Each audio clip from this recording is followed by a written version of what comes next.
Okay, so I'm going to take a look at this video here because I was woefully disappointed by it.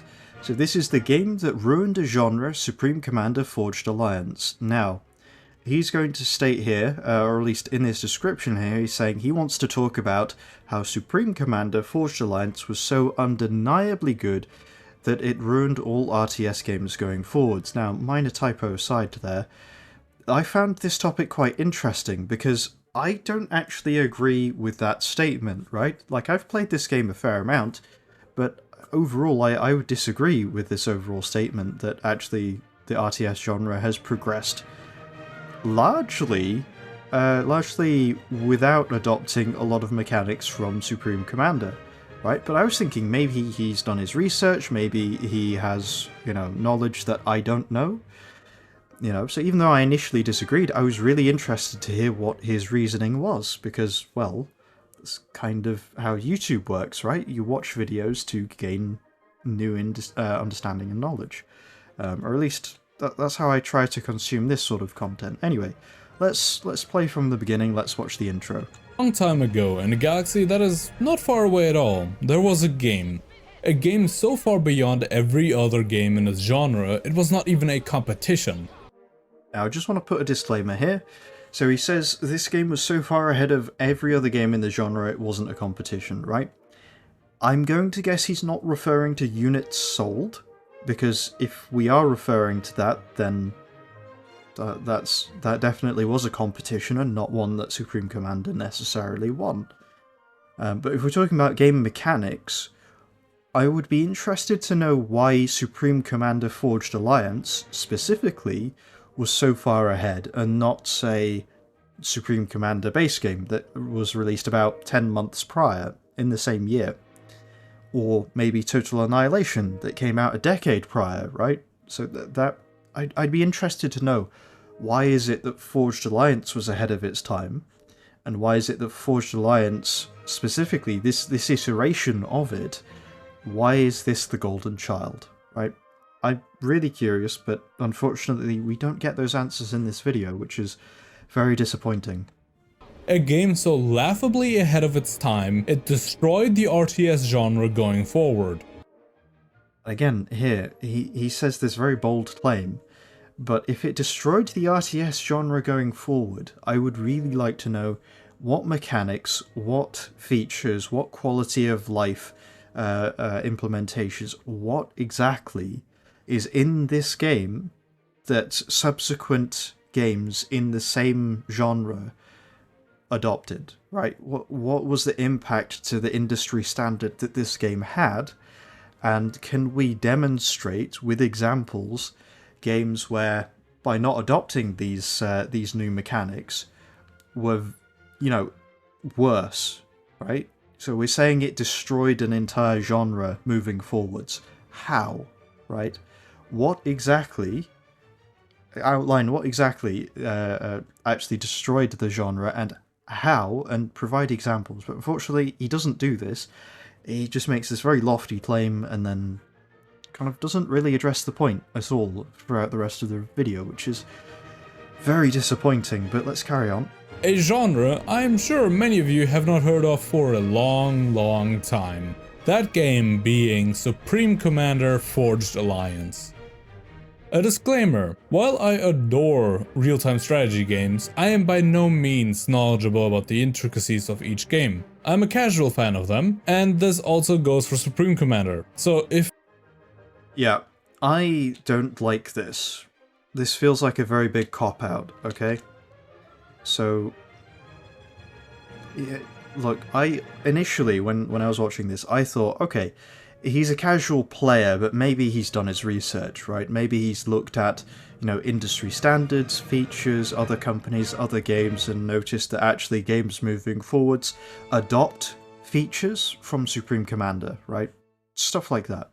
Unfortunately, he doesn't, right? I get something wrong, or omit something, please excuse that. And if I do omit something, why not add it to the comments? Yeah, there's too much to add to the comments, but here's my problem with that. So, if you're going to choose a topic where you're talking about how this game specifically has made such a massive impact on the RTS genre, and you're going to dissect that, or at least you're going to state you're going to dissect that in your title and description, that's a topic that does require research or knowledge or just generally the ability to play the game, right? And the problem is this topic has been chosen and he has absolutely none of the means to actually talk with any authority about it, but he's still gone ahead and just put this little disclaimer on to say, well, I'm a casual fan, so don't expect too much, you know? It's like we're settling down in a World War II documentary, right? The introduction starts, and then we see the first person we're interviewing, and it says, you know, their name _ historian, right? And we ask him a question about what life was like in the trenches, and the historian says, oh, well, I'm actually just, you know, a bit of a casual fan. I don't know the intricacies of World War One, but, you know, if I do omit anything or, you know, get anything wrong, feel free to correct me. And then he goes off for 17 minutes talking about random stuff, right? Random stuff about World War One that is not really related to the question being asked. And then he spends a good 50% of that time actually just reading off of Wikipedia, and then kind of wraps up the topic. You'd think that was really bad, right? That's not really a good World War II documentary, because you're here to talk, or you're here to listen, about you're here to listen to someone who has some authority on the subject, right? And this guy just doesn't have any, and he's not bothered to. Because again, if you don't know anything about a topic, and this happens all the time with writers, right? Anyone who's written sci-fi will know that any of these weird, wonky sci-fi TV shows, Star Trek in particular, they will have scientists as consultants, right? They'll actually pay for the writers to go talk to these scientists and run through their scripts and check that things vaguely make sense, right? You know, they've not gotten the definition of an electron incorrect. You know, they know what a quark is, they know what a quark is in comparison to like a quasar, right? Similar sounding words, very different concepts, right? Very different, not concepts, very different objects, I suppose. But anyway, yeah, it bothers me that he's not done any of the legwork, because look, people do videos on stuff all the time. This is really lazy. And it's not helped that not only do you not know what you're talking about, but you've also not even addressed the point of the video. And it's interesting that we stop here, because you might be thinking, alright, well maybe he's just, you know, being humble, right? He's like, well, I'm not an expert, you know, I'm a bit more casual, but, you know, I can still talk about this topic. Well, I would like to present to you Exhibit A, which is this screen that we've paused on right here. So, this build queue, he slapped down one land factory. Now, I didn't notice this on the first watch, and I actually, on the second watch, I didn't notice either, because I rewatched it thinking, did I miss the point of the video? I must have not, you know, not caught it. So on my third watch, when I was actually paying close attention, I realised this here. So, he's not quite finished his land factory yet. He's queued up 4 tier 1 generators, so they go for about 75 a pop, so that's 300 mass right there. Then he drops down 3 AA turrets, and they go for 150 mass a pop, so that's 450 plus 300, so that's, 7... hang on. 450 plus 300, I'm fairly sure, yeah, 750. Sorry, I didn't want to get that incorrect, so I'm gonna slam that in the calculator. I thought it was... Anyway, so he's got, you can't quite see it there, but he has 547 mass. So he's not dropped down a single mass extractor yet. He's not built a single engineer. His opening move, he's already bankrupted himself, right? He's already toppled his economy. Opening move, right?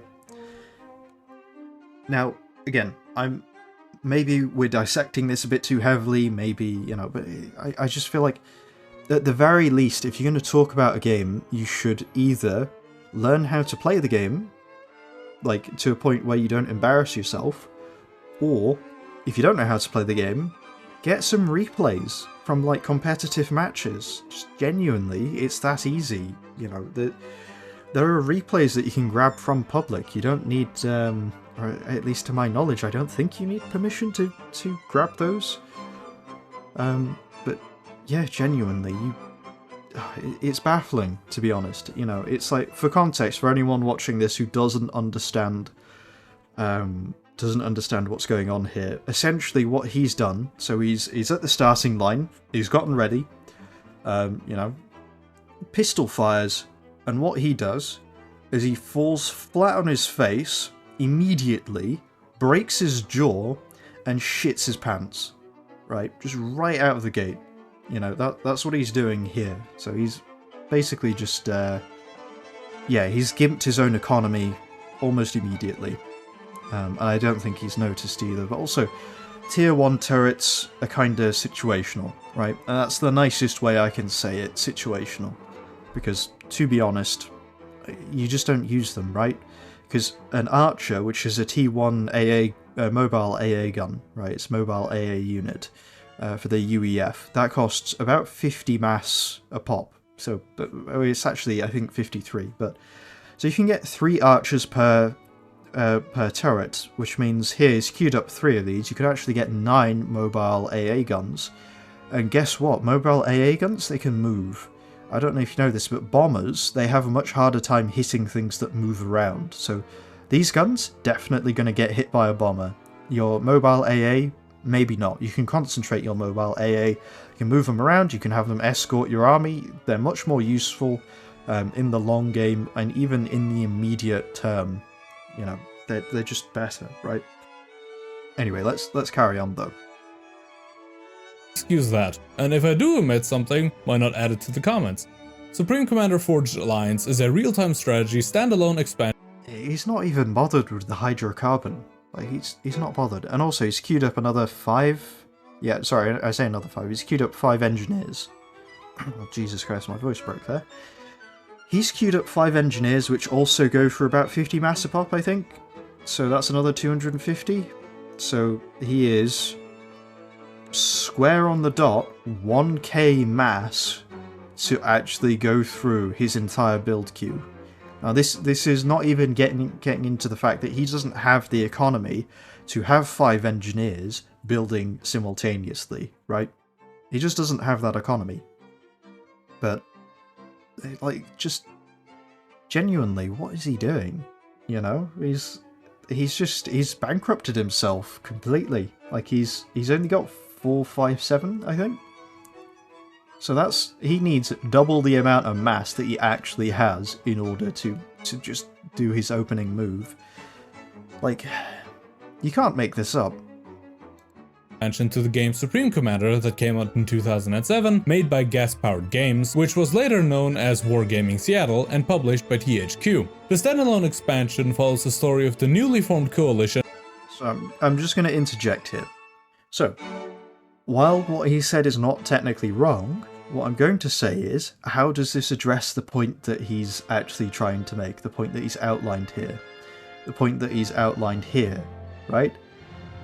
So, I understand if you want to do like an opening thing, fair enough, but right now, this isn't well researched. This is just, I'm going to read off of the wiki page. That's all he's doing right now.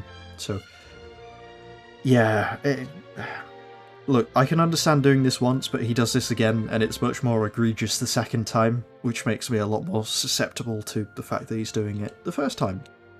Between the 3 warring factions of the first game as they fight a re-emergent threat known as the Seraphim, an alien species believed to have gone extinct, which bombed Earth into oblivion and their followers.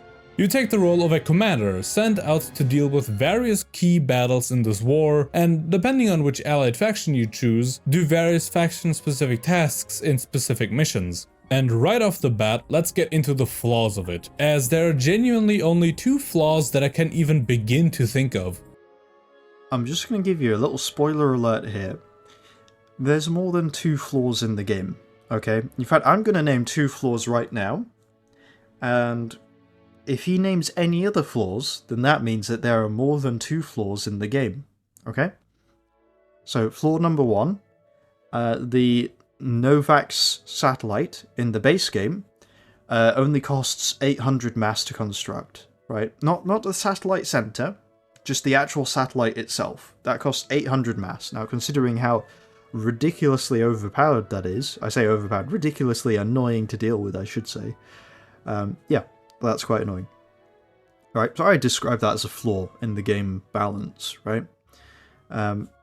Another flaw, the Cybran ACU, the microwave laser, has some targeting issues, so it will fall short, basically, of the actual target, and sometimes just do 0 damage. So that's pretty neat.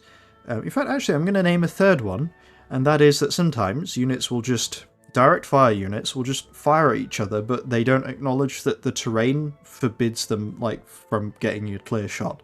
So they're just stood there, blasting the ground, not even aware of the fact that they're not hitting their target. So that's kind of annoying, because in several... I think everyone's had it happen at least once, but it's like, well, my unit's sat here blasting away, and there's like a T1 artillery or something stupid like that. You're like, oh yeah, that unit will be fine, you know, I can take on a T1 artillery. And you go do something else, you come back, and your unit's dead, or on low health, and that artillery is still there. It's like, oh okay, you can't actually shoot at the... Okay, I've got to walk you over there, right? So, yeah. I'd say those are 2 pretty big flaws, to be fair, and then 1 minor balancing thing, but there's a whole bunch of other balancing things in there as well. Oh, and also... Yeah, no Tier 3 mobile AA. In the base game, at least. In Forged Alliance Forever there is, but in the base game, that's not actually there. So I would say that's another flaw, because, well, yeah, it kind of forces you to... As soon as you lose the air war, you kind of concede, because you can't really do much. Anyway, let's hear what he has to say. Both of which can be easily fixed. Number 1. Crashes due to audio. What do you know? There's more than 2 flaws. Shocker, right? Sorry, for context, I work in software QA. That's quality assurance. And I've done that for about 4 years, going on 5. And recently I've actually started working at a video games publisher, which is really cool. So... yeah, specifically strategy games in particular.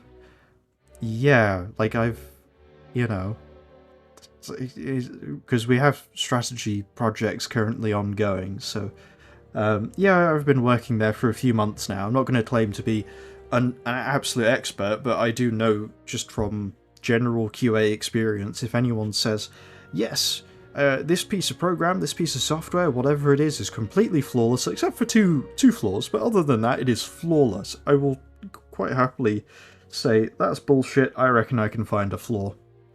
Unless it's something like medical software, right?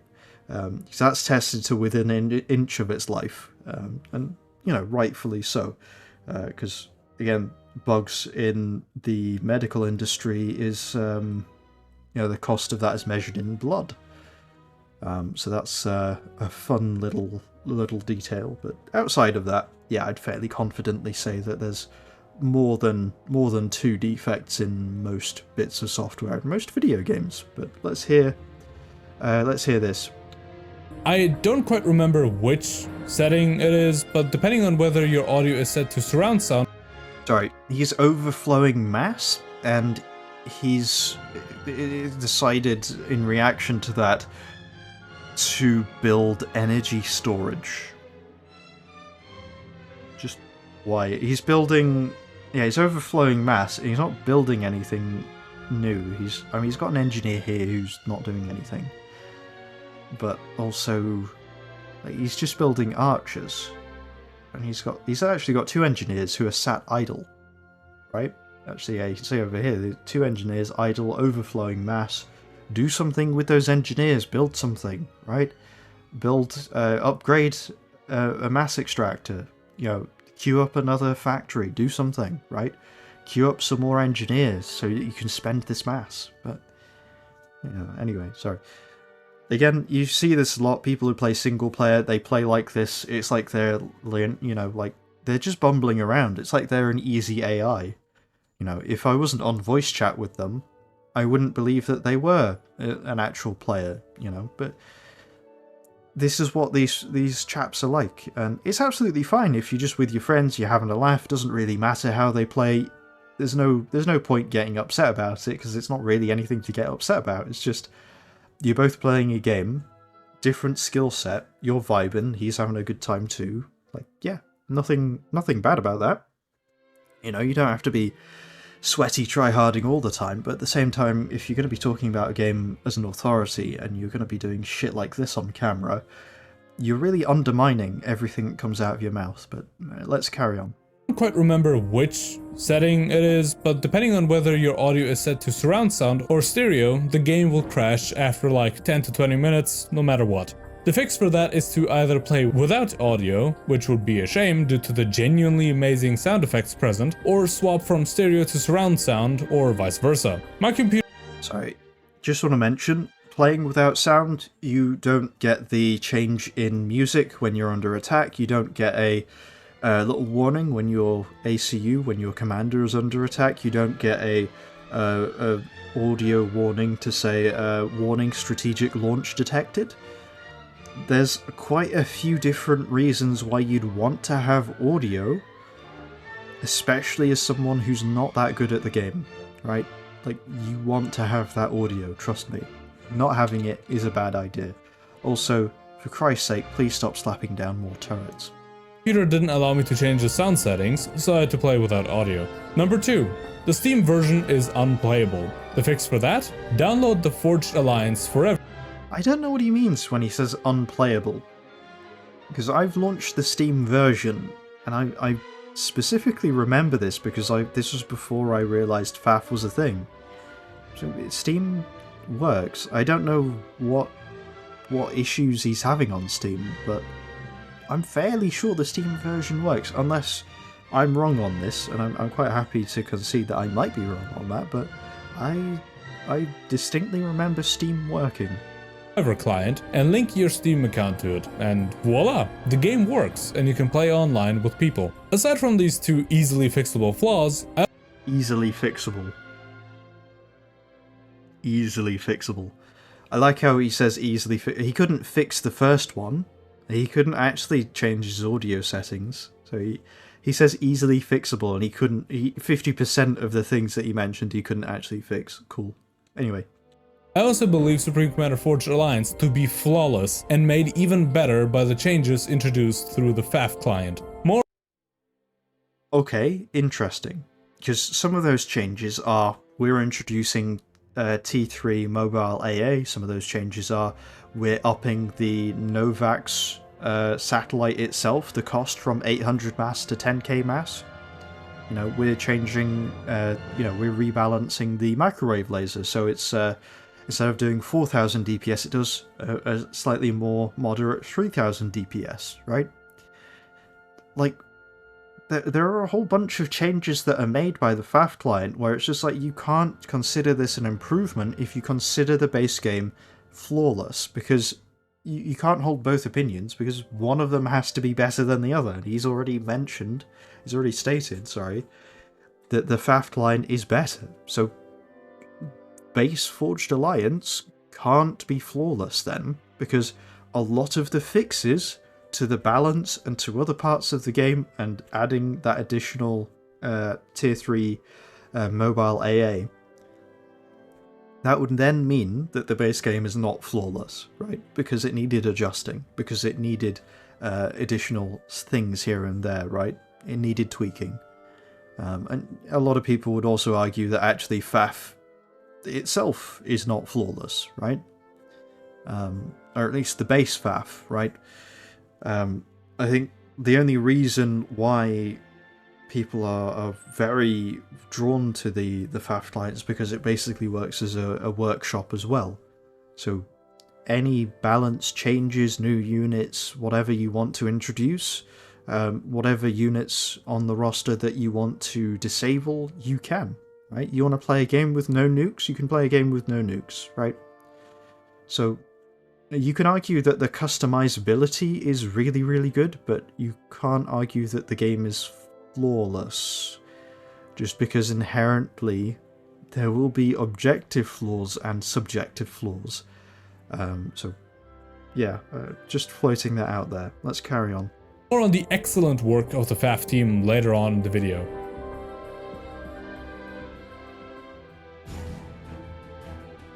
Sorry, just that one.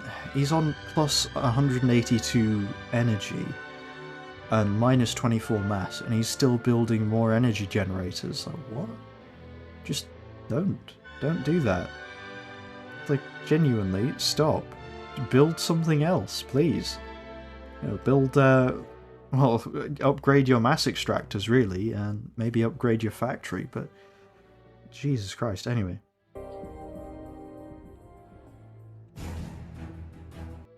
Let's take a look here, actually. Let's take a nosy. He is on plus 40 energy. He's building a hydrocarbon. He has abandoned this T1 generator. This one's partially damaged. And we're 2 minutes in, and he's getting attacked by something over here. And I think he's still building engineers, and he's not bothered to build a second factory. We've got loads of reclaim here. You can start building more stuff. Genuinely, use this reclaim to boost your economy, please. Because at the moment, he's just kind of sat here ignoring all of this. And I don't know why. Let's take a look here. He's got some T2 energy generators. He's got a little grid going on. I'm actually quite impressed by that. He's not upgrading this naval factory, and by the looks of the progress on this, I think that's a governor. So by the looks of the progress on that, I don't think he's going to upgrade this anytime soon, but he's building a second one. He's on plus 112 mass. So to be honest, he can upgrade to T3. I think 3 air factories is not enough. I'll be honest. I'd probably go with 6. And I'd probably build like a decent energy grid as well. But on the flip side, yeah, I suppose, look, I've seen worse, but I've seen better. But he has the mass to upgrade his navy, and he has the means to upgrade his air force as well. I mean, look at that power. Upgrade to Tech 3, get some Tech 3 power generators down, and start getting like tier 3 air out. I think that'll be your good bet. Oh, Jesus Christ, what is this? It says, I mean, firstly, this is a chain reaction waiting to happen. No adjacency bonuses here for any of these fabricators, right? So this is just, yeah, chain reaction waiting to happen, but also he's paying full whack for each of these fabricators. No discounts, no adjacency bonus. He's got some, this looks like some tier 1 wreckage. This looks like a bit bigger. This might be either tier 2 or maybe transport craft, I'm not sure. But it looks like they did some damage, right? This has been damaged, this has been damaged. So, you know, not good times. He's cancelled, oh sorry, he's paused production on this. And I think production on this as well. You can see just about underneath this, same little red UI icon. So he's running, yeah, plus 134 power. He's overflowing mass. I think he's just, yeah, he's finished this grid and realised, actually, I need more power, I reckon. Oh yeah, look at that. Minus 713. He's definitely shafted on power. So yeah, he's problem is, as soon as that runs down to 0, this shield is going to go down, and that is very dangerous. Very, especially if you have your, is that a, I really hope that's an, yeah, I'm fairly sure that's an SCU, not an ACU, but even so, that's a very expensive explosion right next to all of your factories, so it's going to be rather painful. Also, I didn't notice, but the number of rovers here as well. Jesus Christ, like, do you need this many? Do you?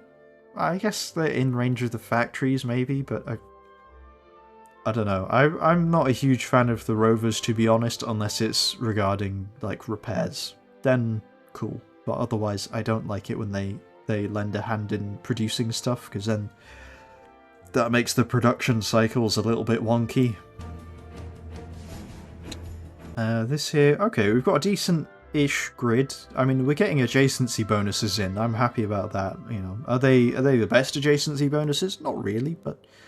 You know, it's better than nothing, and he's next to this grid building a experimental, so there's a lot of high priority targets in one place, so again, if that gets scouted, it's going to be very tempting to cause a chain reaction there, but overall, you know, economically at least, this looks fairly decent. He's got quite a lot of mass storage here. This is 20, that looks like 22k. So if you're gonna fart out experimentals, then yeah, I can see the benefit of having a lot of mass storage, as opposed to just because again, you don't want to have an experimental in progress sat there building, just waiting for someone to scout it, because that's gonna aggro them. So if you can fart it out fully, you know, fully fitted or close to as possible, you know, happy days. But yeah. Anyway, oh, main concern here. 8 tier 3 turrets. I'm not a huge fan of that, but outside of that, not too bad, nothing egregious. So, that claim I made in the intro... Oof, these fat boys are too close. Genuinely, because these guys will be doing a fair amount of the heavy lifting when it comes to DPS, right? I mean, you've got some Percivals here, which is good, but ultimately you've got like 1, 2, 3, 5 here, and another 4, so you got 9 experimentals.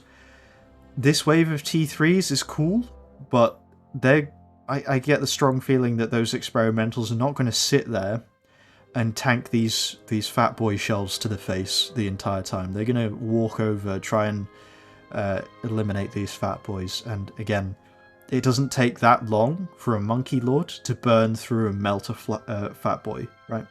So if this was anything other than the AI, you'd be in trouble. But the AI will not punish you for stuff like this. So you're not going to learn this sort of stuff. And this is why fat boys, in the hands of people who play against the AI, they get used very confidently. They should not be this close.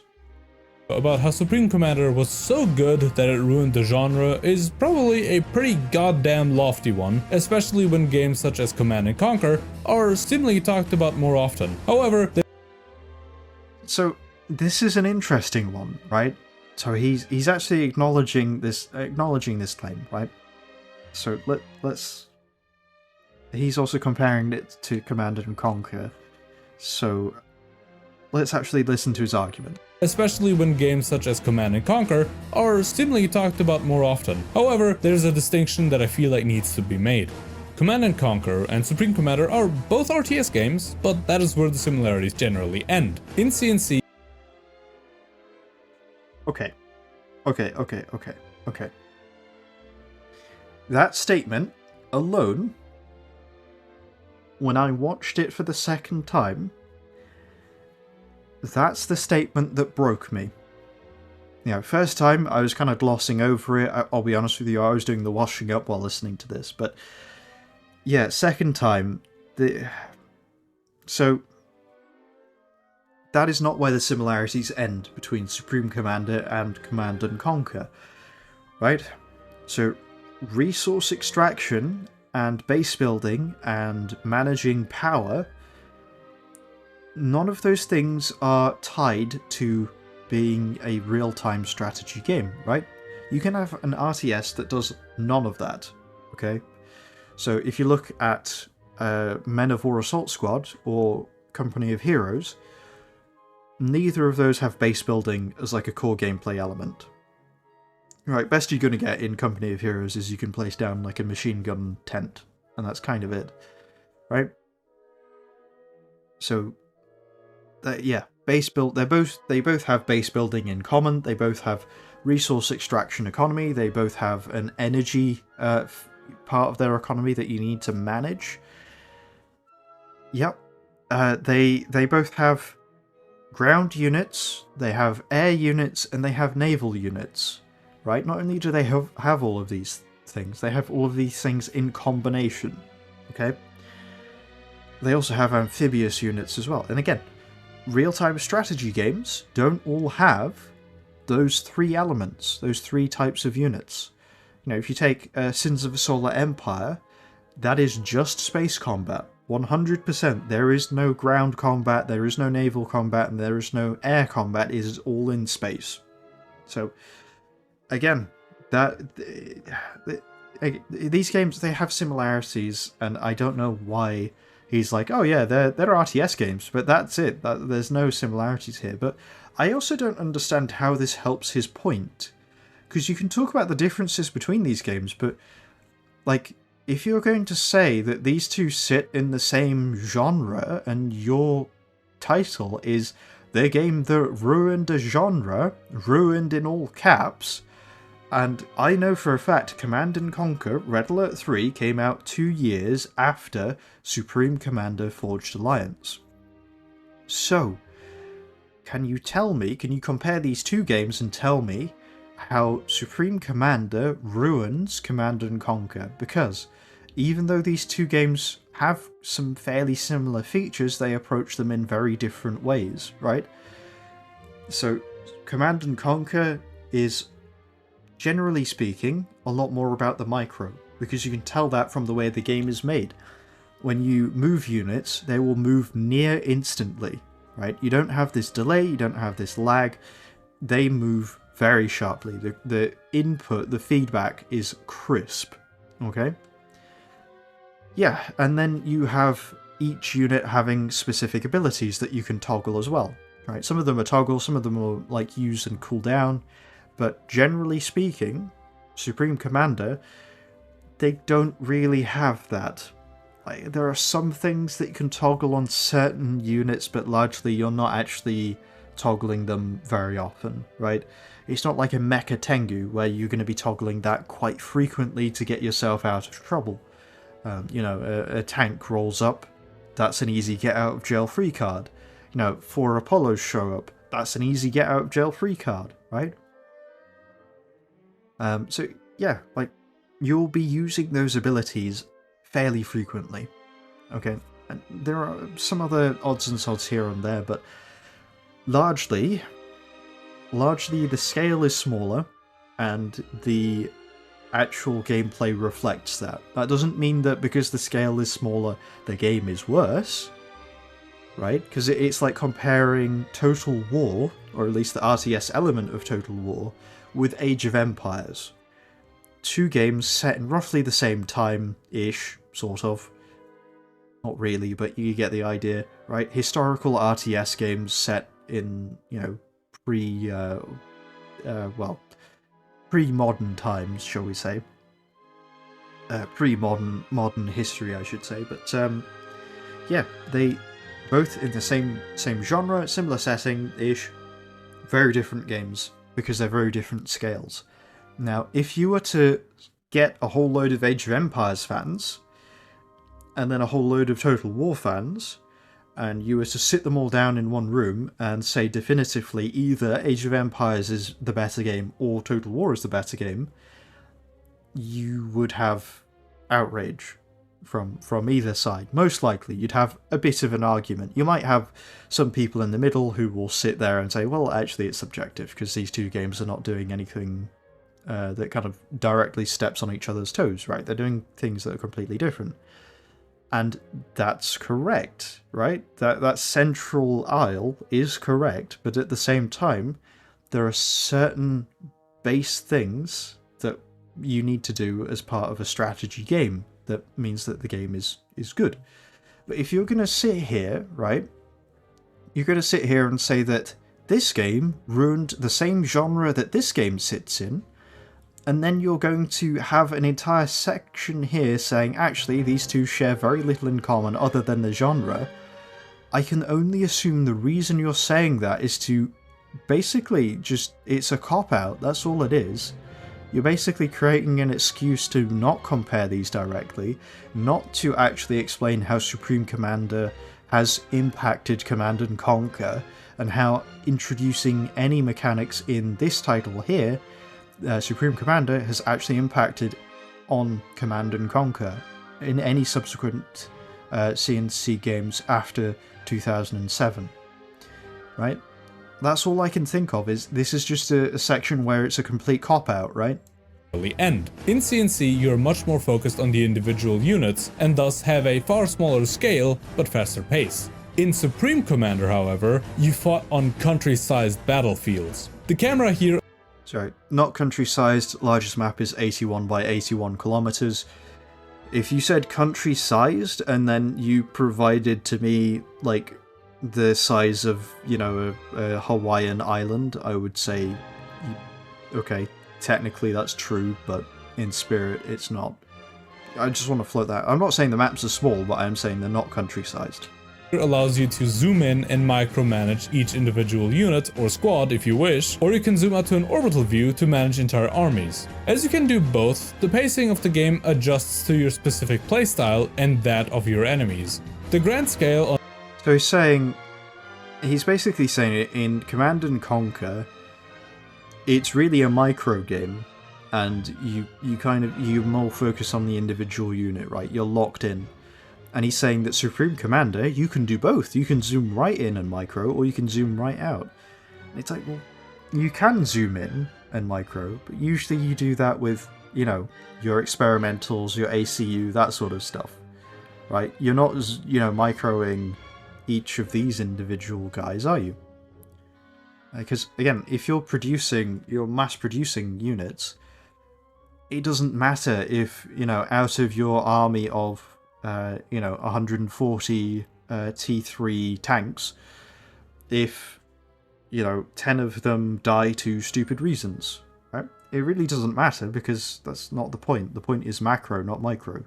If you spend more time microing your army to make sure that doesn't happen, well, one, you'll run into the wall and realise that actually Supreme Commander has this really annoying thing where you give an order and it takes about half a second for that order to, you know, start.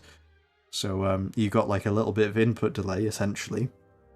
So that becomes annoying, but you also run into the problem of, well, if you're focused too heavily on the micro, you're not paying enough attention on the macro, and you're gonna lose. Because this is really a macro-centric game. He's saying you can do both. Realistically, Supreme Commander is not a microing-focused game. So, I would argue that that is a much less interesting factor, a less contributing factor than macro, essentially. Yeah, it's a really weird one that he's trying to argue here, but again, you have to think, his overall point is he's trying to say, well, these two games are not similar at all. And it's just a cop-out, but the similarity that he provided is they're in the same genre, and his title here is, this game ruined the genre. So the fact that they both sit in the same genre, regardless of similarities, should still mean that this game will ruin every subsequent Command and Conquer game, right? So, like, debating, oh, well, there are such big differences, completely irrelevant, right? Completely based on your title, your description, that shouldn't matter. It should still be 100% applicable. So, again, really disappointed at this cop-out. On show, whenever you zoom out to select a force of hundreds of units, is really astounding. Just for scale, this tree is barely even the size of one leg of the AC. Oh, you can clip through the terrain. Is that on his list of problems? Is that on his list of flaws? That you can... Again, it's a really minor one, right? We can talk about the severity of that defect. We can talk about the likelihood that someone's even going to bump into it, right? So the visibility. At the end of the day, though, low severity, low visibility, but it is still a flaw, isn't it? Because we're not debating, oh, it's got no major flaws. We're not debating the severity of it. He said it is flawless. Outside of those two flaws he outlined, it is flawless. Here we are. Ironically, a floor is we're glitching through the terrain. We're glitching through the floor. But anyway, sorry. Again, just a little minor one. ACU, and the ACUs get dwarfed by a lot of the units by the end of a mission. Oh, sorry. Here, this is a tree. I know we gamers don't see them too often, but they are in fact real. Supreme... Oh, okay. I mean, cool joke. Main problem with that. So I don't have any problem with the joke, right, itself. I don't have any problem with like, you're gamers, you don't go outside, that sort of stuff, right? Couldn't care less. But he said we gamers. He said we gamers. Having watched this guy play the game, having seen him fumble hard, right?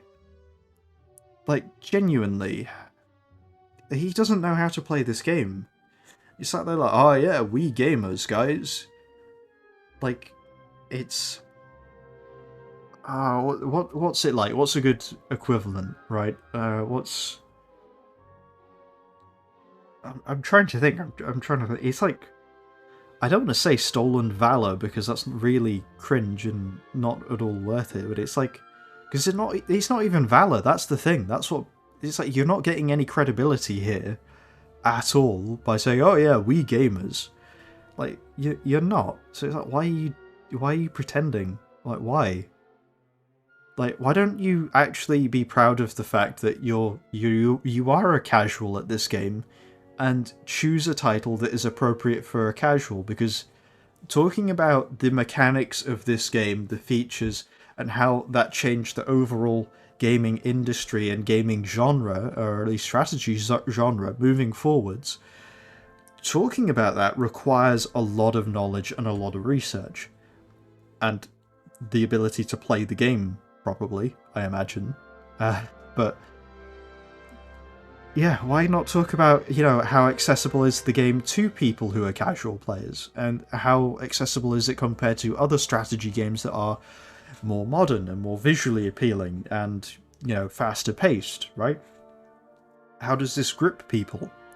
And, you can maybe even look at make an argument to say, well, actually, maybe strategy games don't need to cater to that specific, attention span of generally the general population, because actually the strategy audience is very particular, and if you give them depth, then you will attract a particular subset of that audience that has the patience for that depth, right? So if you look at Hearts of Iron 4, if you look at Stellaris, if you look at a lot of Paradox games, EU4, they have that patience, right? They have that patience to learn. If you look at Civilization, they have that patience to go through an entire campaign, right? And that can take many, many turns.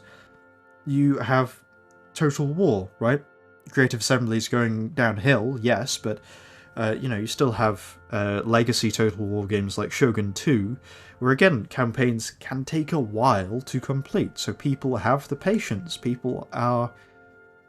Yeah, so, in terms of attention span, maybe that isn't something that you need to consider, right? That you can, again, talk about something that is within your wheelhouse, because this is very firmly outside this guy's wheelhouse. Commander allows those who can expertly balance the micro and macro aspects of any given situation to thrive. By engaging in proper resource management, your rewards are faster build times, being able to upgrade your base, thus your units, and as a result of that, your methods of attack. Or Sorry, his clip for showing you building up your economy is him having really an insufficient amount of power and overflowing mass almost immediately, because he's not mass producing any units, he is just slapping down experimentals, because of course he is.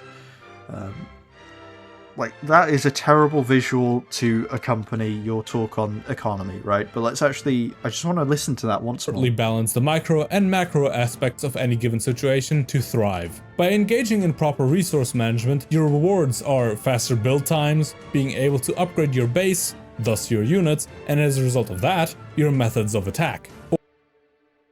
He spends 9 seconds talking about the economy.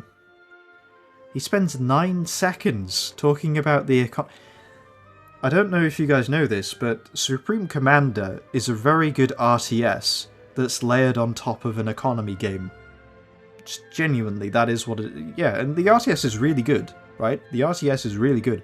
But at the end of the day, Supreme Commander is definitely an economy game, right? So, you don't want to get outpaced with your economy, right? So, the way it works is you get mass coming in, right? And it's a steady stream, right? So it's not like, oh, we've sent out this little unit to go collect resources and then he'll come back and deliver it, and you got like these weird little batches and stuff, you know, things come in kind of clumps. That's not the case, no. It's a steady stream, right? But all of your outgoings are also a steady stream, right? So Age of Empires, Command and Conquer, you know, even Stellaris, and I think Hearts of Iron 4 has a little bit of wiggle room, but largely, if you want to build something, you need the resources up front to purchase that thing, because if you don't have those, you don't get to purchase the thing, right? Whereas Supreme Commander, whatever you're building, whether it's a unit that you're building or whether you're constructing, you know, buildings, or, well, actually those are your two main things, actually. You build units or you build buildings, but or experimentals, I guess, but that falls under units. But everything costs mass, but it's all taken out over the course of its build time, right? So your outgoings are also a stream. So this is interesting because now it's not like you're saving up for things, you're playing a balancing act. You don't want your mass to hit your mass storage limit, because then you're wasting resources, right? You're wasting mass. And you only have so much, right? And so does the enemy. And the idea is you want to use your mass in the best possible way. So a portion of that mass you're going to reinvest back into your economy, right? So that back into the structures that generate mass, right? Mass extractors back into energy structures, right? You know, you want to strengthen your economy. You're also going to put a portion of your mass into, or dedicate a portion of your mass into mass-producing units. So, again, you have your military production, but you also have your civil production, right? Because you want to be building engineers from time to time as well. Because, again, if you're increasing the amount of mass that you're actually gaining, then you need to increase the amount of mass that you spend. And part of that is building new buildings, right? And you can either build new economic buildings, or you can build new factories, or you can build new wonder weapons, right? So it really depends on which avenue you want to go in. But you also have... so you don't want to get out-ecoed, right? So you don't want to be in a situation where you're sat here with T1 and T2 mexes, and they're moving from T2 to T3 mexes, because you're going to be toast, right? Alternatively, you don't want to be in a situation where they're outproducing you, because, again, if wave after wave they're sending over their units and you are struggling to hold them back, that's not good. You're obviously going to get pushed back. So if they have a larger quantity of factories and they actually are able to run all of those factories continuously, bad news for you, buddy. You're probably going to lose that war of attrition. Then you've got tech. So you want to actually upgrade the technology which you're using, so you can build better units, stronger units, right? So again, you don't want to be in a situation where you have, 10 factories, they have 6, so you might be all confident, but then actually all of their 6 factories are on tier 3, and about half of your factories are on tier 2, and the other half are on tier 1, right? Because they're going to be in a stronger situation than you. So you don't want to get out-teched, you don't want to get out-ecoed, you don't want to get out-produced. All of these things are part of your economy, right? This is an investment game. But the thing is, all of your investments tie back into the economy anyway, right? So it's not just the eco investment, right, into mexes, into power generators that generates more, it strengthens your economy, right? So building a stronger army, right, having stronger production, means that you can actually push your map dominance and maybe take these 4 mexes here, for example, and this hydrocarbon, right? So that has a actual economic value, right? That has an economic output. Your military, you can get economic gains from it, right? Not only that, but also if there's a big skirmish and you manage to come out on top just about, maybe not enough units to push the enemy right back to their base, but certainly enough to vaguely secure the area, well, guess what? You can send your combat engineers and start reclaiming all of that mass because, hey, all their units are dead. You still have a smattering of units yourself, certainly enough to hold the line while your second wave kind of approaches, right? So again, it's you get economic return on your military. You also get an economic return on upgrading your factories because you get Tech 3 engineers, you get Tech 3 power generators.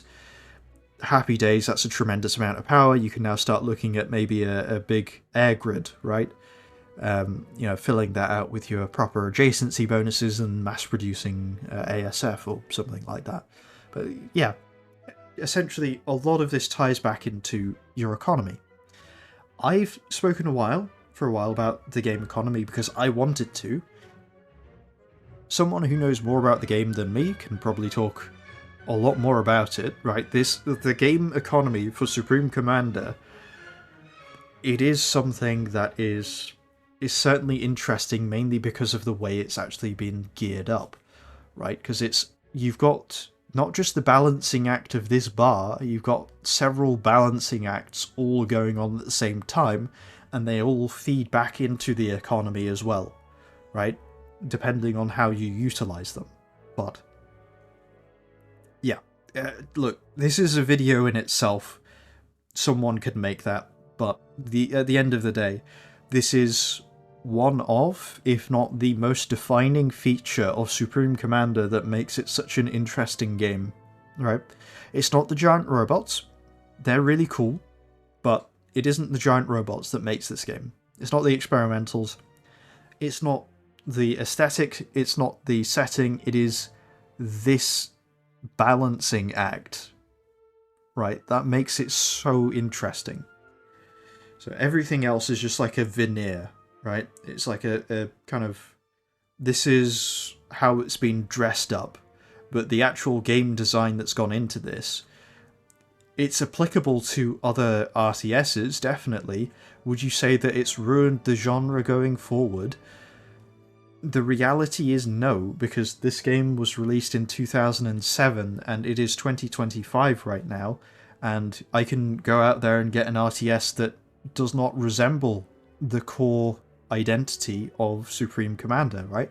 It doesn't resemble these core mechanics in any way, shape or form to the amount of depth that is in this game, right? That's the thing. So you have oftentimes a very simplified version of this, but the idea that you need to balance your resources and your production and your technology, that's not a new concept, right? But the idea that you need to now manage production and reclaim and you have to an extent map dominance as well as a major factor. I would say all of that culminates into a very interesting implementation of ideas that have existed in the genre for a very long time, but it would be nice if he substantiated literally any of these words, anything that he's saying, but he just doesn't, and it really bothers me because he spends 9 seconds talking about the economy, 9 whole seconds, and that's it. He spent more time at the start of this video just giving us, just reading out the wiki article about it, right? It's infuriating, it really is. Engaging in proper resource management, your rewards are faster build times, being able to upgrade your base, thus your units, and as a result of that, your methods of attack. That's not new. That's not specific to Supreme Commander. Pretty much all RTSs that have an economy have, like, just these statements are so vague, they're so applicable to literally, but you can apply those statements to games outside the RTS genre, right? That you genuinely can. You can apply that same logic. I reckon you could probably apply that to Fortnite.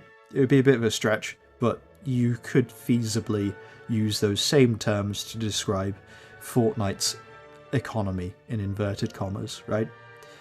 So, yeah, it's... Jesus Christ. I'm just looking at this. Fat Boy's completely undefended. 2 Tsars that are escorted by gunships. I don't know what the gunships can do that the Tsars can't. We've got, okay, 2 Fat Boys here. This one's actually escorted by stuff, so that's a little better. We've got 1 gunship here that's going to get absolutely memed, and we've got a whole load of destroyers here, so that's, again, presumably we're not doing anything against those. Yeah, a bit of a mess, to be honest, but hey, at least he's scouting, right? At least he's got some scout planes out. That's good. Or alternatively, if you like to win by flooding your foes with sheer sundering firepower in one quick strike, you can also turtle up and bide your time to build up a force strong enough to do just that. Given we're 1 hour 30 minutes into this game, apparently, yeah, I'd say that's probably what you've done here, but also, he said, hey, if you want to do your economy, like, if you manage your economy really well, you can build stuff faster, and that's better. Alternatively, because he did say alternatively there, if you missed it. As a result of that, your methods of attack. Or alternatively, if you like to win... Or alternatively, so alternative to managing your economy well, you can turtle up and build experimentals, and then just fling those at the enemy in one big attack. Like, if you want to play the game like that, go ahead, but I'm just going to say that's not an optimum strategy. Turtling is not good, right? There's so many disadvantages to turtling. So firstly, no map dominance, right? Like if we take a look over here. Yeah, so he's in his little corner here. He's not pushing to get this. He's not pushing any units towards the enemy. He's not putting any pressure on the enemy. The enemy can, with complete freedom, maneuver however they like. They can put whatever they like. They can claim whatever they like. We got 1 Galactic Colossus here who's seemingly marching towards 4 gunships and a smattering of other aircraft as well. So I get the feeling that Galactic Colossus is not long for this world. He can't even escape in the water because we've got a big navy here. So his only real option is to just pull back over here, because I don't think he has any significant number of mobile AA guns.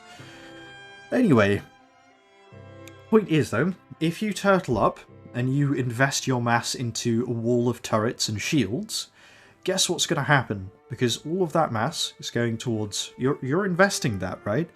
You're investing that in defensive structures.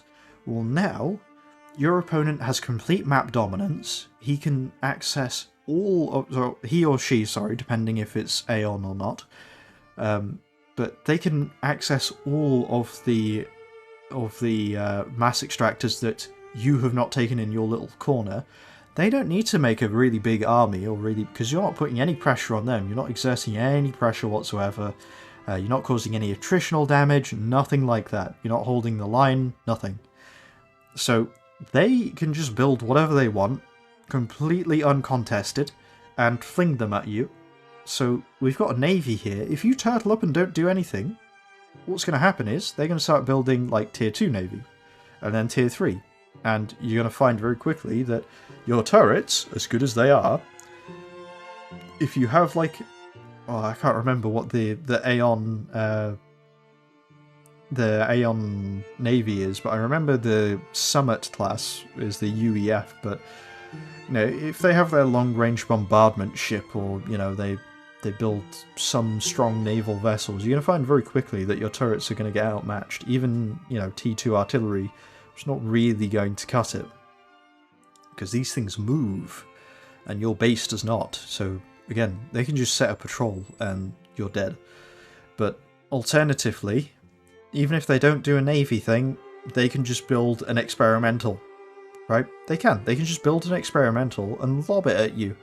Because you might be, turtling up to build an experimental, but who's going to build one faster? The person who has all of the mexes, or the person who's sat in the corner of the map, who's invested most of their economy into just a wall of turrets, right?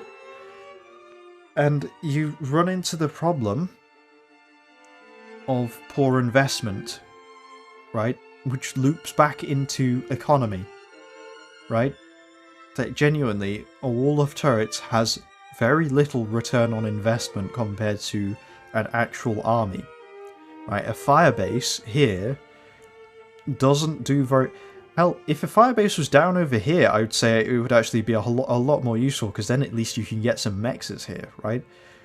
It's not the best way you could claim that, but hey, it's better than nothing, but he doesn't even do that, so it's really perplexing, but yeah, anyway, sorry, if you wanted to turtle up, the problem is this game offers you so many ways to crack a turtle's shell, it is unreal, right? You can build rapid-fire artillery, you can build normal artillery if you want, you can get a load of tier 3 artillery piece, like mobile artillery, you can get, obviously you can fling some experimentals, so you can get the Tsar, the donut, you can get the bomber, the experimental bomber. You can get, I mean, you could grab a fat boy if you wanted to, or you could get the Mavor, or you could get, did I mention the rapid fire artillery? If I didn't, there you go. You could get nukes, assuming that they've not built any nuclear defense. You can spam the shit out of governors and just like mobile tactical missile launchers, just to force you to use up every square inch that you have on tactical missile defense, right? Just to waste your economy, because a tactical missile launcher, like a mobile missile launcher, to my knowledge, at least off the top of my head, that costs less than a tactical missile defense turret. And you might be thinking, well, okay, eventually though, I'll just sally out and go kill those mobile missile launchers, right? No, you can't. Because, again, all the enemy needs to do, they don't need to build a gigantic army, they just need to build an army that is too big for your army to actually counter. Because you've not invested in an army, you've invested in turrets. Turrets that don't have legs and can't move. Anyway. Yeah, you could nuke them, rapid launch nuke, you can fling all sorts of experimentals at them, but yeah, reality is there's plenty of ways to crack a turtle shell in this game. You're not really going to find that it's the most optimum way to play the game. It can be fun, don't get me wrong, and the AI is pretty brain dead, so you're not going to get punished too hard, but if you dilly-dally too much, you will get punished. Anyway. Let's fast forward a bit here. Sheer sundering firepower in one quick strike. You can also turtle up and bide your time to build up a force strong enough to do just... Yeah, sorry, it's not either or. If you're going to turtle up and build experimentals, you do need a strong economy to do that, so just floated that out there. that. In my playthrough, I was neither. I was so far removed from either of those strategies. I was the bumbling moron trying to do both at the same time, and thus failing at both by overextending and building too much, too fast. I'm gonna hard disagree. So it's not like, oh, I need to choose one or the other, right? Have a good economy or, like, turtle up hard and build experiments. You need a good economy regardless of what you do in this game, right? You can't not have a good... if you have a bad economy, you're just not going to go anywhere in this game. You're just going to struggle, you're going to sit there not doing a whole lot, and you're going to die, right? Like, you need to... Realistically, if you want to get good at the game, you need to learn how to eco up. But yeah, like, the problem here is not that, oh, I tried to do both things at the same time and I built too much and overextended. Like, here, he's on minus 668 mass and minus 547 energy. I'm guessing because he's building something. I can see he's got an experimental in the water here. He's building 18, what, these Titan assault bots? Cool, I guess. You know, not the worst thing that you can build, but yeah, like, He's only building that from one factory, though. That's going to take ages. At the same time, and not keeping an eye on my resources. Oh. What? Yeah. Okay. Hang on a second. Does he... Because he didn't scout. Yeah, he didn't scout. He didn't know that this was an experimental, I don't think. Because he wasn't scouting any of this. That's quite funny, actually. And he didn't notice as well that they... Again, this is like 48 minutes in. You didn't notice that they were building a donut. Just, okay, cool. That's fine. That's fine. Alright. Scouting, it's not for everyone, right? I mean, intelligence is like a genuinely interesting part of this game because you have sensors and scramblers and stealth stuff, and you have spy planes, and yeah, it's it's certainly in other RTSs that I found, scouting is a lot more straightforward, intelligence is a lot more straightforward. Here, I'd probably say in Supreme Commander, you probably wouldn't call it scouting, you'd probably call it intelligence overall. Like, the overall system of actually understanding what is where. But, yeah, that's quite funny. But let's carry on. On my resources. And that is the thing here. I didn't fail because the game... Okay, so that over there, that's a Galactic Colossus that is just parked in the ocean for some reason. I don't really know why he's done that, to be honest. He's got one tier 2 naval factory and a bunch of torpedo turrets and a bunch of dead ships here as well, and they look pretty close, so I reckon they have been relatively successful in their attacks, right? These ships are awfully close. He's only got a handful of ships as well. I think he's only got 2 or 3, so they are tier 2, but I believe the enemy are also starting to fill tier 2 ships as well, which is probably why he's run into some trouble. These look... Well, these are tier 2 aircraft, but they're not fighter bombers, I don't think. I think these are torpedo bombers. So he's playing the UEF. So I think he's built these to try and, prop up his navy, or at least stop, enemy naval action, right? He's got, 1 air factory, 2 UEF land factories, and 1 Aeon land factory, which is really, it's really bizarre that he's chosen to do this at that point in the game, right? I mean, firstly, that's just not enough factories, and they're not really mass-producing anything, right? At least I don't see that they're mass-producing anything. They don't have an infinite loop, they don't, I don't think they are, but also... I would say the problem here is just too few factories, but also if you do the maths here, he's got 1 land HQ that because again, land HQs in general, they're not cheap, right? So he's got 1 land HQ, 1 air HQ, 1 Aeon land HQ, and then 1 naval HQ. So he's got 4 HQs, and he's mass producing nothing, right? In any of the 3 categories, air, ground, or navy. He's not mass-producing anything. He's got an army here, right? You might be thinking, okay, well that's a reasonably respectable army. The problem is production. So, production... generally speaking, what you want to happen... So you'll create an army, and you'll fling it at the enemy, right?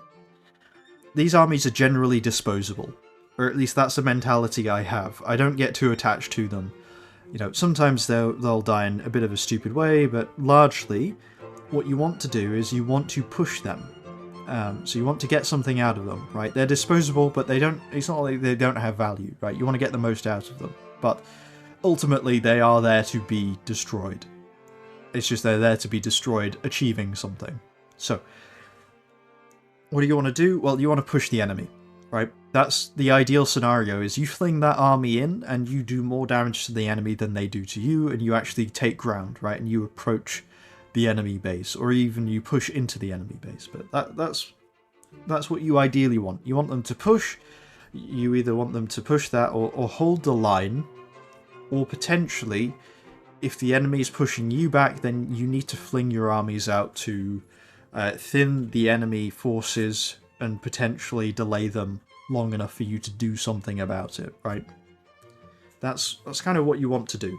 But the idea is, though, you send out this wave of units, your factories are producing the next wave as this wave is approaching the enemy. By the time this wave has done its job, the skirmish is over, or you've done your raiding into the enemy base, and that's all died down now. This force of units is no longer in play. Your second wave is ready to go, and the idea is your second wave should be stronger than the wave that preceded it. So whether that is your units are present in greater numbers, whether it's you're mixing in higher tier units, whether it's you've changed the unit variety, right? So that actually the units that you are bringing in, the units that you are fielding, better counters the kind of unit composition that the enemy is fielding, right? Because if the enemy are fielding loads and loads and loads of artillery pieces, you probably want to start fielding more lighter, or at least faster units that can dodge these slow arcing artillery shots, right? And can close the distance faster. Or you might even decide, well, single player, I'm going to start actually giving these chaps air support as well. I'm going to start doing something, right?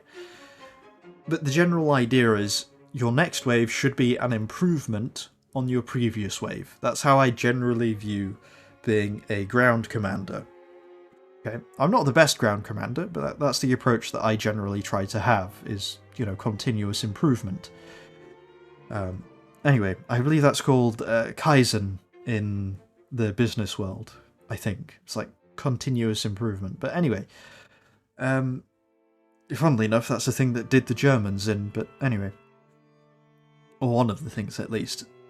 Problem is here, though, this might be like a kind of respectable looking tier 3 army. The problem is Wave 2 is going to be pitiful, right? Because you've got these 2 factories plus your third Aeon land factory. So even if we include that, we have 3 land factories. By the time this wave has done its job and it's dead, your second wave is going to be significantly weaker. Right? You're actually going to have to delay sending your second wave because it's just too weak. Right? It's not an actual wave because you just don't have the production abilities to maintain this. You don't have the production, and you don't, by the looks of it, have the economy either. Anyway, rambling on about this, but yeah, it's just too many turrets, too few factories, not enough production, sad face. And that is the thing here. I didn't fail because the game constantly pulled some random bullshit which ended up being my downfall. No, instead it exploited my lack of skill by seeking Jeez, the layers of turrets here, like, you don't need this. You just don't. Anyway, sorry. out that hole in my strategy, given the situation, via enemy raiding parties, or the game simply punishing me for not managing my resources well. Okay, hang on. Did I? Maybe I've misunderstood. Which ended up being my downfall. No, instead it exploited my lack of skill. Sorry, the vanilla basic AI exploited your lack of skill. It didn't. I'm very sorry, but it didn't exploit your lack of skill, right? I'm very sorry to say this. The AI in Supreme Commander, like, it doesn't put up that much of a fight, I'll be honest with you, right? Like, it's not that it'll send waves and it'll send raiding, but it's not gonna... What happened here, I'll tell you what happened exactly. 48 minutes go by, all you've done is build turrets, base build. You've not sent anyone out to put pressure on the AI. You've not done anything to take away the AI's ability to do anything. You've not done anything about the AI's economy. You've not done anything about the AI's production. You've not tried to, force the AI out of any resources that they might have, right? Completely unpressured, uncontested, the AI managed to spend 48 minutes throwing waves at your defenses. Eventually it builds an experimental throws it at you, and you die to it. Because the only experimental you've built is a Galactic Colossus, and that has no AA, right? The only AA you have is entirely turret-based. And the problem with that, in having no air superiority fighters and having no, or very few mobile AA guns, is that you can't go out there to meet that threat. You have to wait for that threat to be literally flying over your base in order to do anything about it. So the Tsar, even if it doesn't laser beam you to death, its corpse will kill turtles, right?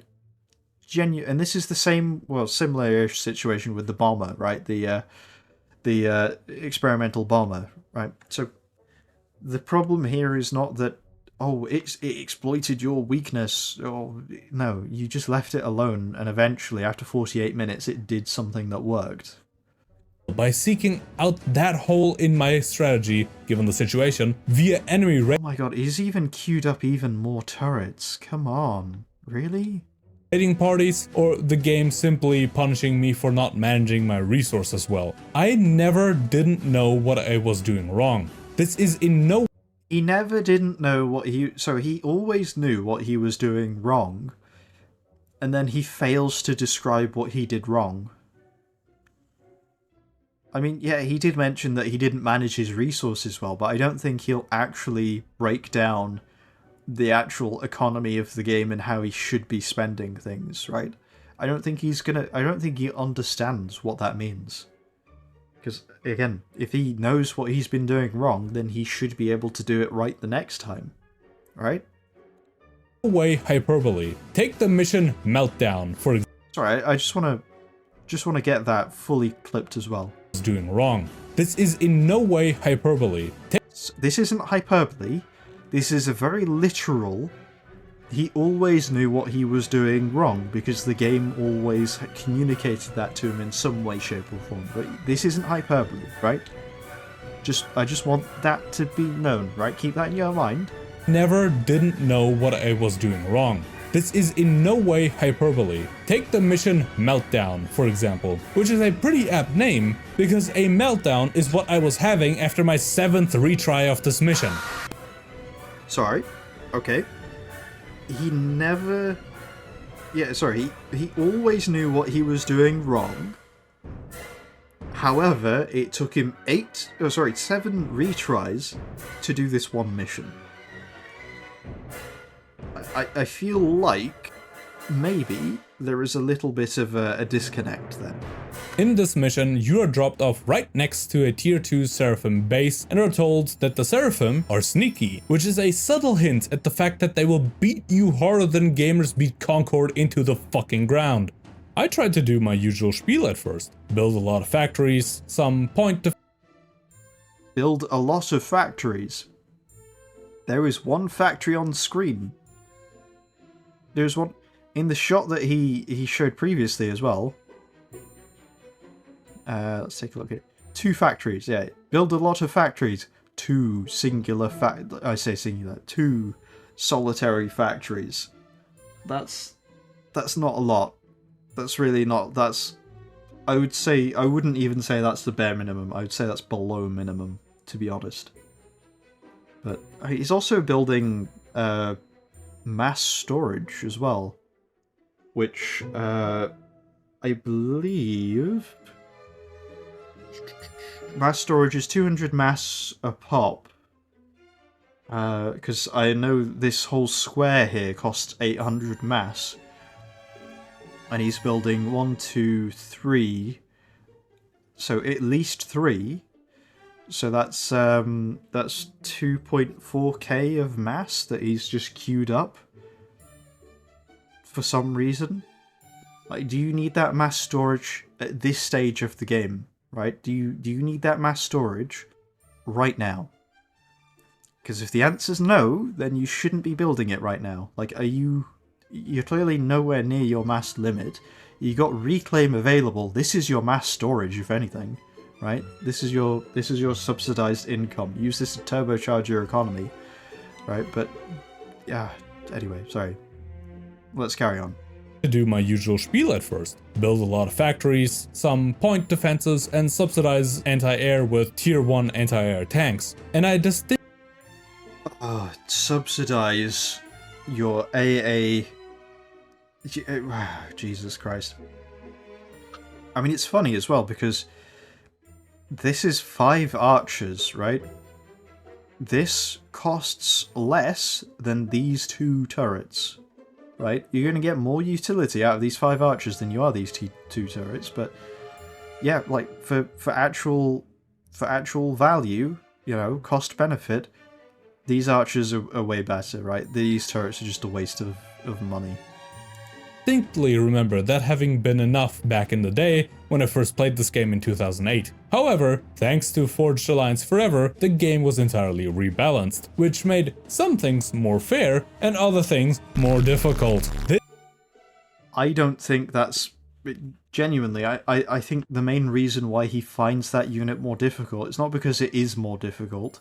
I mean, it might be buffed, but genuinely I think he would have the same problem just because the AI fields them, right? The problem is not that they exist. Sorry, the problem is that they exist, right? The problem is not how much damage they do, how much health they have, how much, you know, whatever. I think if any AI starts using any reasonable amount of tactical missile launchers, his problem is this outranges his turrets, right?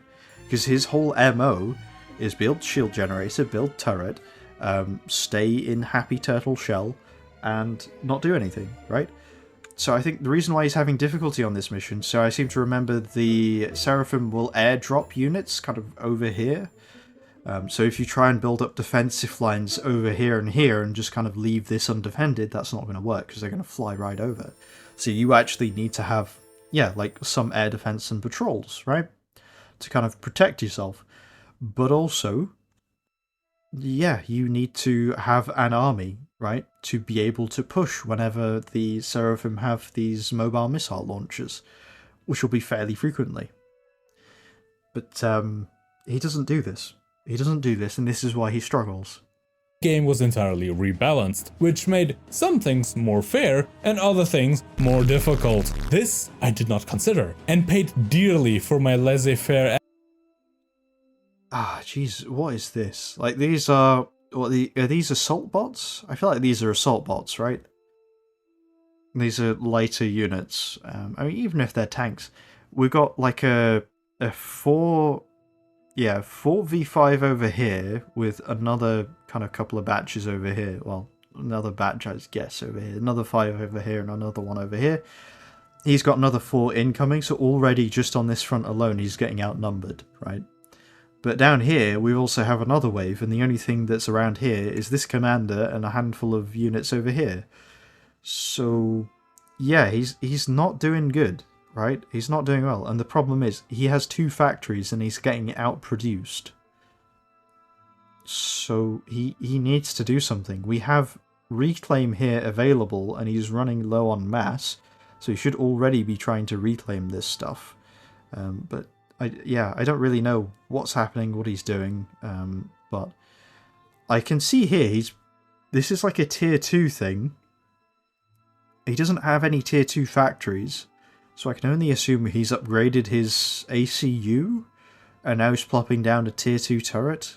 I guess maybe he's figured out that tier 2 ACU is cheaper than tier 2 factory, even though, yeah, tier 2 factories are arguably better because you get tier 2 units, but whatever.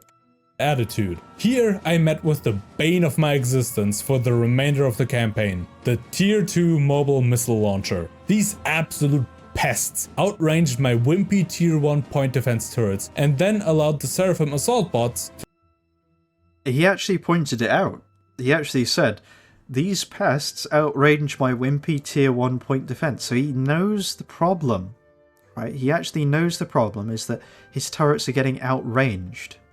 Let's see what happens. To overrun my underprepared base. This happened over and over and over again. Each time I tried something different. Make more tanks, use tier 1 bombers, make more point defenses, defend with my ACU, and so on and so forth. Sorry, one of those things He was like, oh man, these units are outranging my tier 1 point defenses, and I tried everything. And one of the things he tried was building more point defenses. What? Just genuinely what? He's like, oh yeah, I tried a whole bunch of other things, building more tanks, building bombers, building... defending with my AC. He was like, okay, those are not bad ideas. You should be doing all of those. You should have some interceptors, and you should have maybe some gunships. Although you can't have... no tier 1 gunships or UEF, sorry. Yeah, maybe some tier 1 bombers, perhaps, but if they're making tier 2 land units, you should be on tier 2. I mean, look at the amount of reclaim that's still available, you know? I do also feel like he spends too much time dicking about. It's like he takes effort to get Seraphim technology or enemy technology. It's like, that's cool and all. That's a cool gimmick. You should be doing that once you're comfortable, right? Once you're on the offensive, once you're pushing the enemy, once you're doing... Like, if you're on the defensive or you're still a bit shaky, you really don't have the funds to build an extra land HQ to upgrade to get this other faction's tech when you can't even afford to do anything with it, right? I feel like that's just common sense. And some of these did actually work, but then the waves would become more frequent, more numerous, and would eventually overrun at least one side of my base. Sorry, the reason why that happened, buddy, is you started building something quite heavily, because I'm guessing your ACU here is on Tech 2. A lot of your, of the mass extractors that are still alive, they look like they're all on T1, and you don't look like you have any T2 power generators either. So, yeah, like, you want to know why your power is on minus 500? That's why. You're trying to build T2 buildings on a T1 economy. You're not going to have a good time. Frequent, more numerous. Sorry, but yeah, no power means no shields. No shields means even T1 bombers are going to smack the shit out of your little firebase here, because shock horror, that's kind of how bombers work. Even though you've got your little AA gun here, and you got not even any mobile AA here, sorry, it's just got one little turret, but yeah, they're still going to be able to do a pass because you can't reposition these, you can't move them. They're not actual units, these are static structures, so yeah, even if you shoot the bombers down, they're still going to be able to drop their payload before you can shoot them down, you know? So the only way that is viable is with the shield, and as soon as that goes down, yeah, you're going to get shagged. Anyway, sorry, very long-winded way of basically saying, yeah, your problem there was you shafted your own economy by just going straight to T2 buildings with a T1 economy. Too slow to respond to these raids. I knew out of my base, but I knew I was too slow to respond to these raids. I knew... No, response time, not the problem. I could reach tier 2 with my base in time, as I did do that multiple times before, but... We're looking at that now. Like, we're looking at you building stuff, T2 stuff, but you're entirely running on a T1 economy. But it was not that was the problem. It was being able to respond in time with the appropriate force in turn. So, as I was at my wit's end... Oh, Jesus Christ. You remember when he said, I always know what I was doing wrong? And then that is immediately preceded by a segment about, I don't know what I was doing wrong, but I think I know. And then he, like, just completely draws the wrong conclusion. Jesus Christ. You can't make it up. It's just immediate contradiction. And I searched for some tips, and someone mentioned to not overwrite the wreckages of the destroyed base at the beginning. And the moment I read that, it made the mission click. That's interesting. So, yeah, you're not supposed to override them, because you're going to start... Like, if you try and build factories on top of these are like tier 3 factories. You're building tier 1. You're going to start overflowing mass. So that's not not the answer, right? That's basically what they're saying, I think. Of the destroyed base at the beginning. And the moment I read that, it made the mission click. I didn't have to get my base to tier 2, but my ACU. So I focused on getting my commander unit to tier 2 and placing tier 2 point defenses, which worked like a charm. No. We literally see that's the entire reason why he got completely shagged playing the Aeon, right? Until the mobile missile launchers appeared again, at which point I was melting down to such a degree Chernobyl would have blushed. I mean, look at his mass here. Like, he's not upgraded any of his mechs. Oh no, he's upgraded one. That one's just completely destroyed. But he's just like, why? You're not gonna do well building T2 point defenses when you just can't afford them. Like, of course you... And then he's going to try and spam out these tactical missile defense turrets, right? And it's like, you can't afford that. You genuinely, you can't... you don't have the money to do that at all. You just can't. I raged and tried to alleviate the issue by making more turrets, entirely forgetting that there are missile defense turrets that I can easily build. This mission, and the final mission Overlord, you say you can easily build, but on that economy, no, you're gonna struggle. Like, genuinely. Anyway. Lord really tested me. It made me try new things, and I have to admit, I was almost about to give up on Overlord after 2 days of trying non-stop to get it done. But this is against vanilla AI as well, I just want to point that out. He's struggling against default out-of-the-box AI, right? Presumably this isn't difficult AI. I don't know if this is easy AI. This might even be medium AI. It's funny because that's what my channel's called. Anyway, mental though, because this is immediate. I say immediately. This is proceeding. The little segment there where he's like, yeah, the game's really good because I always know what I was doing wrong. And then he's like, I spent 2 days raging trying to get this mission done. I didn't know how to do it. Like, you can't make this up, right? But also, I feel like I've not done this in a while.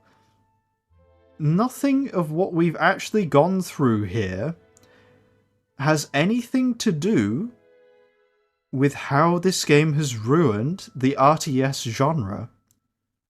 It has nothing to do... Yeah, he says he wants to talk about how Supreme Commander Forged Alliance was so undeniably good that it ruined all RTS games going forward. He's not done that. Like, he genuinely, he hasn't actually delved into why this game is good. He's just talked about the 2 missions that he struggled with, and that's kind of it. Like, mental, genuinely, like, clickbait title, 100%. Let's carry on. Never once in my attempts did I ever think the game was bullshitting me. I always could immediately tell what mistake I made or what scenario I did not think of. And in the end, I did it. I beat those 2 missions after ironing out every single flaw in my strategy through trial and error. It also helped a lot.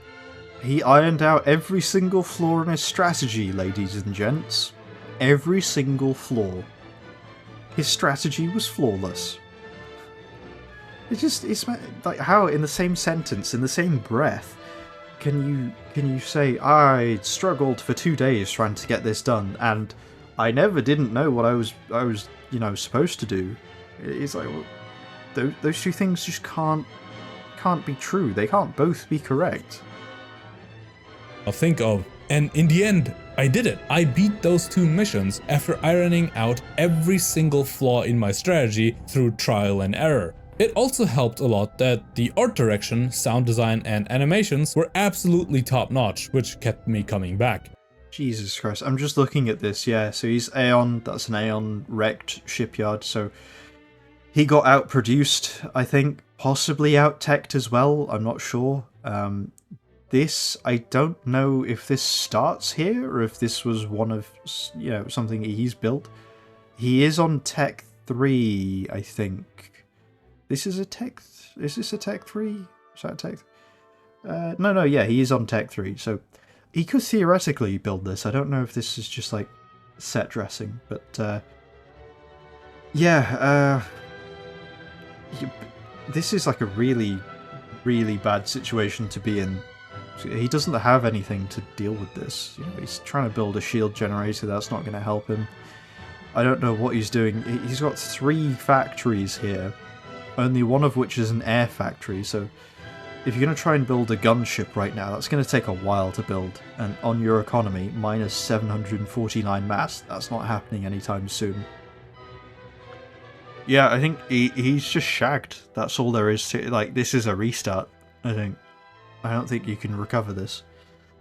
I'm trying to think. I mean, I probably wouldn't do Tech 3 aircraft. I'd probably maybe spam Tech 2 torpedo bombers and potentially some Tech 3 artillery, or Tech 2 artillery, depending on, again, economy-wise, what I'm able to do. Oh, sorry, it's not got 3 factories. He's got 5 factories. Sorry, 6 factories. Jesus Christ, I can't. Yeah, sorry, I blocked that out. I just assumed that he had just this 3, because he doesn't really build factories. But yeah, he's got 2 Aeon Airs, 1 UEF Air, 1 UEF Land, and 1 1 Aeon Land, and 1 Aeon Navy.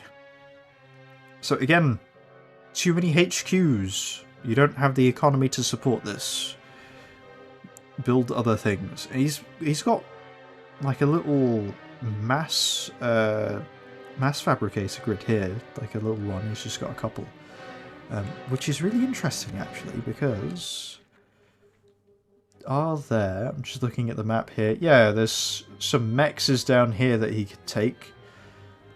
I'd probably, honestly, I'd invest that mass. The mass into this, I'd invest into a stronger navy so you could go wipe these islands out and take the mexes on there. To be honest. You can do that. You can clear that island out and then either ferry some land units over, or completely wipe or snipe at least the major production facilities and with bombers, and just kind of sweep through the that landmass. It's not impossible, but the key to this map, I feel like, is a strong navy and a reasonably okay air force and a reasonably okay land force. But I feel like if you do have a strong navy, you're kind of guaranteed a W. Because if you build a lot of governors, that's your AA kind of barrier, at least from the coast. And so your army can largely just kind of sit here and defend, or ideally, you want to kind of exert a little bit of pressure and kind of take this area. But yeah, anyway, sorry, rambling on. But this guy's 33 minutes in and he's getting absolutely shafted. That the art direction, sound design, and animations were absolutely top-notch, which kept me coming back. The textures are detailed, even for today's standards. The models are unique and varied. The VFX still hold up with bigger-than-life explosions. Beautiful depictions of various kinds of enemies. Yeah, this is cool, but the exact same thing can be said about Command & Conquer Red Alert 3. Like, it's very colourful, it's very bright, it's very kind of goofy, and the animations are really cool. It's like goofy in a good way, right? It's like bright and colourful, and it's aged very well visually. Especially the water. I don't know why, but the water in Red Alert 3 looks fantastic, right? Brilliant. And yeah, you can say that game has aged very well. And you can say that there are games prior to this game, to Supreme Commander, strategy games that have also aged quite well. I mean, I don't want to maybe toot the old Creative Assembly horn too hard, but the older Total War, the bright colours, I mean, I do know that you have very few polygons, but the actual stylistic choices, it has aged quite well. The animations have aged quite well, especially in combat as well, and like the walking, it has aged remarkably well. Or at least I feel like it's aged remarkably well.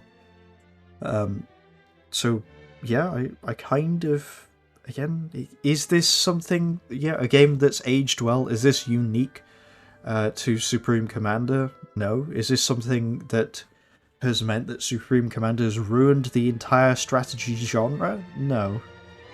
Is this like something good that it's done? Yeah, absolutely. Graphically, Supreme Commander does hold up quite well. But it's not the only game that's held up quite well, let alone the only strategy game that's held up quite well. So it begs the question, if this doesn't contribute to your big point here, and very little of what's actually happened here does contribute to your big point, then what is going to contribute to your big point? Energy specific to different factions, slow turn speeds selling the effort it takes the mechanisms of each unit to perform the simple act of turning, the screen rumble. Oh my god, sorry, another problem. These little engineers, I don't know if it's just like the actual footprint of the Aeon engineers being slightly bigger, but the number of times these guys just continuously bump into each other trying to get past each other, they just keep bonking into each other.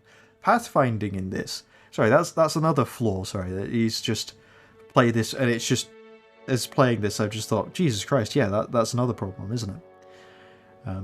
But yeah, sorry, carry on. To perform the simple act of turning, the screen rumbling, showing the weight of some of these behemoths, and the animations bringing these metallic monstrosities to life. But what are these monstrosities? What are the Seraphim? And what the hell is an ACU? Well, the acronym ACU... He's genuinely going to explain what the ACU is. So this is the second segment where he basically just reads off of Wikipedia. And this is a massive cop-out. Like, genuinely, it is. The video could end pretty much here, because all he does, he explains all of the 4 factions, their backstory and lore, and a little bit about the, unit roster. And that's kind of it. Like, he's just literally reading off of Wikipedia this entire way through.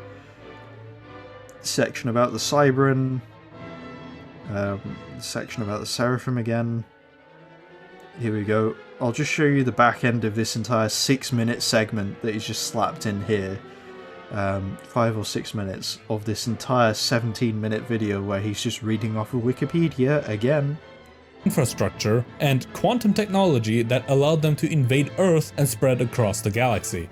And that is the beauty of Supreme Commander. It is brutal but fair. It allows you to choose how you want to play, but does not compromise its vision of a specific scenario. You want to turtle up and build an army? Sure, but before that happens, you have to take care of these raiding parties, so hurry it up. Sorry, just... Supreme Commander is brutal but fair. Like, I've never heard the vanilla AI be, described in that way in a video that has such a lofty claim here. And it demonstrably, we can see that this guy absolutely sucks at the game. Like, look at this, he's overflowing so much mass. Like, he could build so much crap, and he's just not. Want to bomb rush an enemy? Make sure you have your base secure and your economy handled before you go into production with your units. It will give you... Sorry, if you want to bomb rush the enemy, make sure you have your base secured and your Sorry. Care of these raiding parties, so hurry it up. You want to bomb rush an enemy? Make sure you have your base secure and your economy handled before you go into production with your... That's not bomb rushing. If you're making sure that your base is secure and your economy is handled to start, mass produce, that's really... I'm very sorry to say, but that's not a bomb rush, right? A Tsar is not a bomb rush. A Tsar at... What's our timestamp? 20 minutes in? Is that right? Yeah, 20 minutes in. This is not a bum rush setup. Like, these visuals are baffling, right? Bum rush is a ghetto gunship, right? Bum rush is, assault bot spam. Bum rush is, T1 bomber spam. Bum rush is, if you're playing Cybran, T1 gunship spam, right? Bum rush is like a T1 rush. It's not...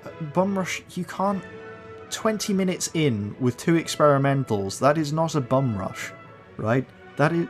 How is this any different from your I'm going to turtle and build experimentals and fling them at the enemy strategy that you were talking about 2 seconds ago? Because it isn't. You don't have multiple playstyles. You just have the one playstyle, and that is turtle, turtle hard, turtle even harder, and then build experimentals, and then build enough of them where you can just waltz through the enemy base. That's it. That's your only strategy. Just... Okay, alright. We don't have too much longer. Let's carry on. Go into production with your units. It will give you all the tools you need and nudge you towards using them in a way that makes you think you came up with that idea yourself, which in turn makes the gameplay more satisfying. It provides a pretty unique sci-fi setting by taking established tropes and changing them in small but significant ways. What tropes? Genuinely, what sci-fi tropes specifically, and how are they changed, and what makes those changes subtle, and what makes the effects of those significant? Genuinely, it would be amazing if he actually reinforced and described these points, but he doesn't. He doesn't. He just spends half his time reading off of Wikipedia, the other half describing 2 missions that he had great difficulty with, but actually how he enjoyed the experience of struggling. And struggling to come up with an idea other than turtle. And that's pretty much it. However, that was merely the base game. The people behind Forged Alliance Forever added so much more to it simply for the love of the game. They all know how special and unique Forged Alliance as a game is, and seeing how the online support was ended and the normal version of the game was left to fester with game-breaking issues was not something they were going to let happen. So not only did they fix these issues, they recreated the online mode so people could enjoy PvP again, added co-op scenarios, I think a new faction too, if I remember correctly, new side missions for the Aeon, Cybern and... Fun fact, if you're making like a fully edited video, you can actually like cut that bit. So you don't need to say, oh, if I remember correctly, because you can go check. There's this thing called research, you can Google stuff, which... Again, this must be news for this guy, because, again, the amount of stuff in this video that could have been Googled, that could have been researched, he just didn't. Like, I've not seen any evidence that he's kind of gone perusing any forums. Oh, speaking of which, sorry, another flaw with the game, the fact that it slows down massively if you get like 1.5 hours, 2 hours into a game and you kind of racked up a lot of... Because the problem is, apparently, allegedly, word on the forums, but apparently the AI will still try to give movement commands to dead units because they still exist as entities, as Rex. So that is why the frame rate stays fine, but the game slows down because it's trying to actually process all of these like computations in the CPU, as opposed to like, because typically when the game lags out, the frame rate goes down the pooper. So I always thought that was really weird, that the frame rate is stable but the game slows down to the point where, like, you know, 1 second in game time takes about 5 or 6 seconds in real life or something stupid. You know, it just becomes impossibly slow. But yeah, that's why, as it turns out. But yeah, that's another flaw in the game that you might want to touch upon.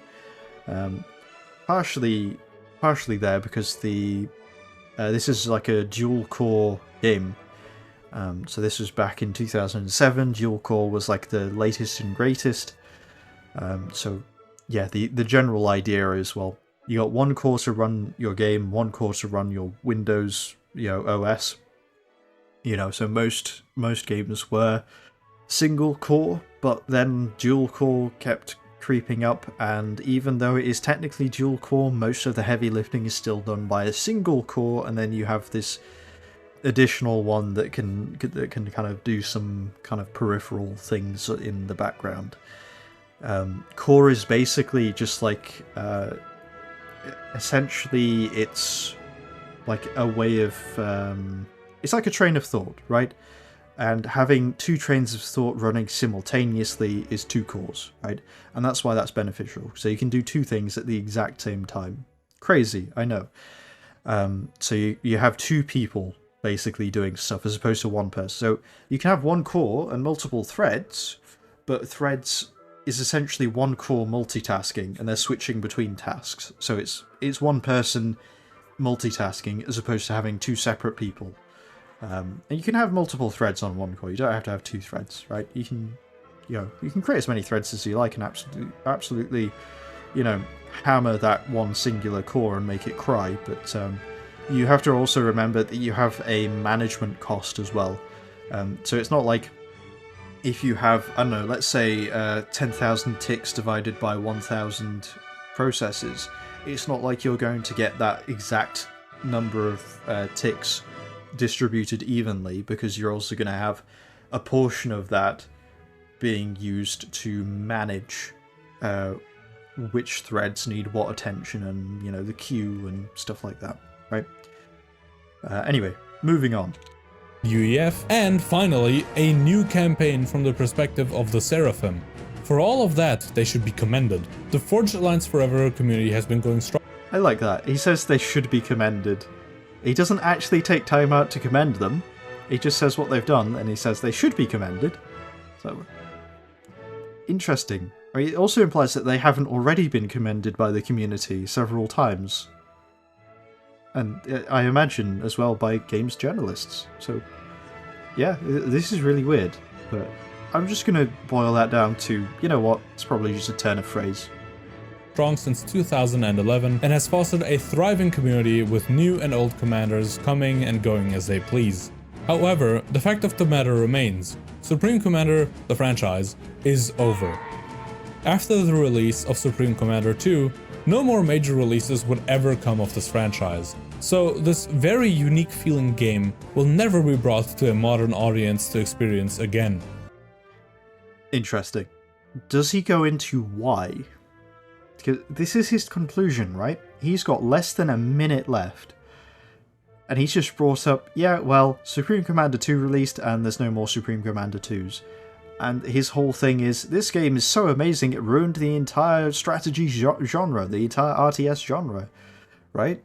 That's the whole thing he wants to talk about, and he's just very briefly mentioned Supreme Commander 2 and no more Supreme Commanders, and he's not gone into why. Right? Like, genuinely, this would be a perfect time to make, albeit quite a flawed argument, to say, well, the reason why Supreme Commander 2 failed is because it didn't actually carry on all of the things that were introduced in Supreme Commander 1. Like, it's a completely different game, and it feels very different. It feels way more arcadey, and people don't like that. And so that is why the genre was changed forever. And it's like, well, no. It's that this franchise set expectations, and those expectations were not met by a sequel. That's the reality. But again, I would respect him more if he actually made that argument, because at least he would be in some way, shape or form addressing the title, partially in all caps, and the description, partially in all caps. He's just not done that. He's just not done that at all. This is just, again, he's just reading off of Wikipedia at this point. However, spiritual successors that aim to recapture what Supreme Commander provided exist, such as Planetary or Industrial Annihilation, though the art style differs quite a lot, and from what I've read, the games lack the same depth as Okay, he's going to say the games, Planetary Annihilation lacks the same depth as Supreme Commander, right? Why don't you look at the mechanics in Supreme Commander and why that adds more depth, and compare and contrast that with Planetary Annihilation, and then contrast that with, copies, how it's critically received, active community, copies sold, right? Like, genuinely, you can set... It's not like this is an impossible task, an impossible kind of thing that you set out to do here. You can do it, albeit in a bit of a flawed way, but you can do it. He's not even made an attempt to actually, honour the title that he's written down here. And not only that, he's not even... he's kind of read a little bit. I get the feeling he just read a forum that's talking about, oh, guys, I really like Supreme Commander. Is Planetary Annihilation any good? And someone said, it's not as in-depth. That's kind of it, right? Like, he's not demonstrated that he's done any additional research other than looked at a forum once and read that. Like, again, we got like 45 seconds here, or 43 seconds, sorry. He's dropped this bombshell this late, and it's like, this is such a big talking point. This is not only such a big talking point, this could have been like a big talking point that actually you can build upon and sort of use to prove your point, and he's just not done that. Forged Alliance, beyond all reason, which has managed to not only capture the attention of countless players, but also keeps them coming back again and again to play it, and chief among them all, and the one I personally... What is that? Sorry, just... Not only has it captured players' attention, but it's brought them back again and again, right? But also keeps them coming back again and again to play. Isn't that all games? Isn't that just like, if you've made a good game, people want to play it more than once, right? Like, I feel like this is just such a redundant statement, where it's just like, yeah, it'll keep people coming back playing again and again. I'm sorry. Like, it really feels like game journalist speak, because it's just nonsense, isn't it? It's utter nonsense. Like, what are you actually saying with these words?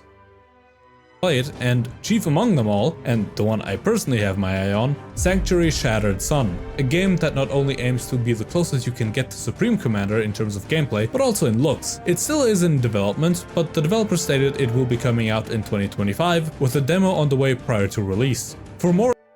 Okay, I'm just gonna say this, don't get your hopes up.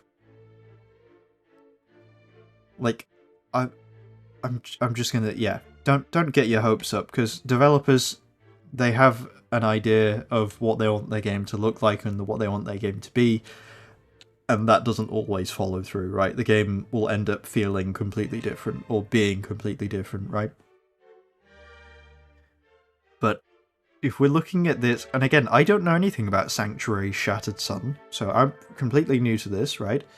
The only spiritual successors I know of are Planetary Annihilation and 0K, which is actually a very good game that uses terrain stuff as well. That's their whole unique selling point, is you can kind of create natural barriers and what have you using essentially what is a sapper unit. And they also have a massive unit roster as well. Colossal.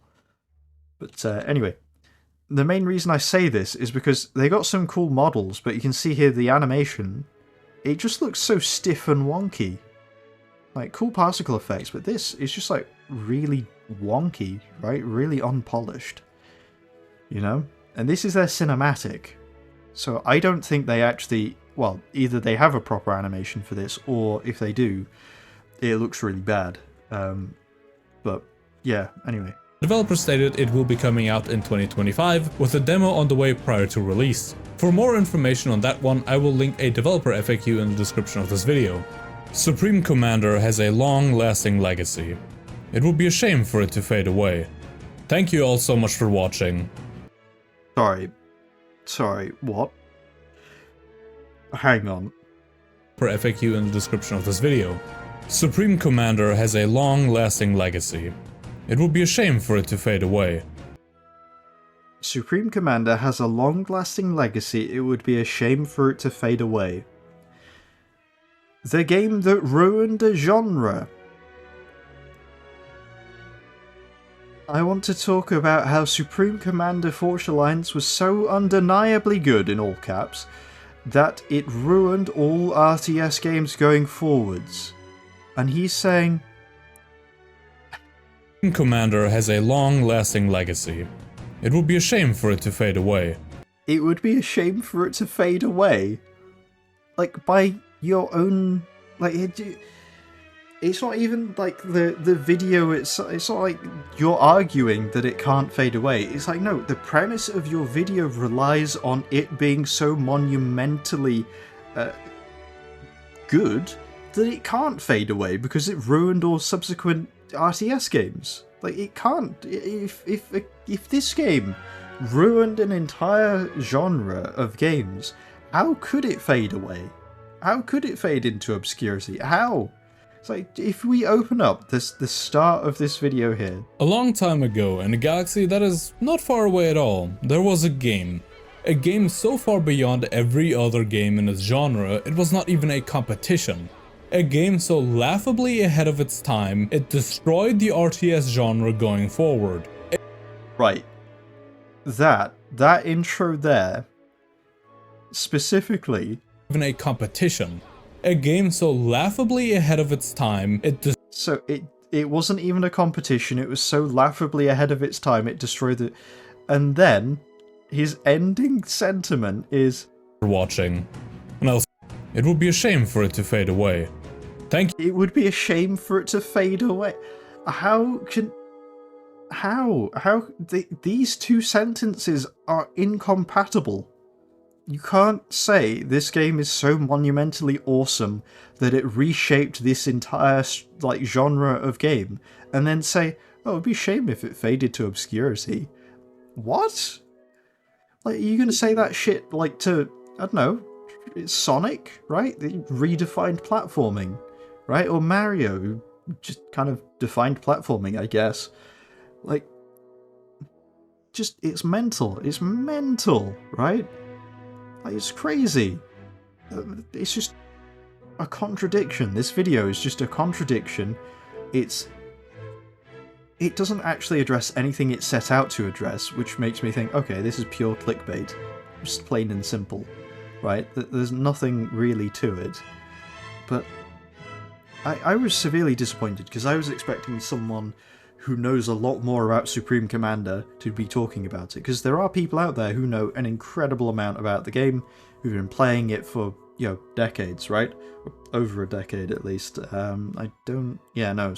Can't quite say decades plural, but yeah, like, it's an old game, it's got an active community, and they are, you know, you've got some very skilled people who have refined Supreme Commander down to an art, right? Refined it down to a science, really.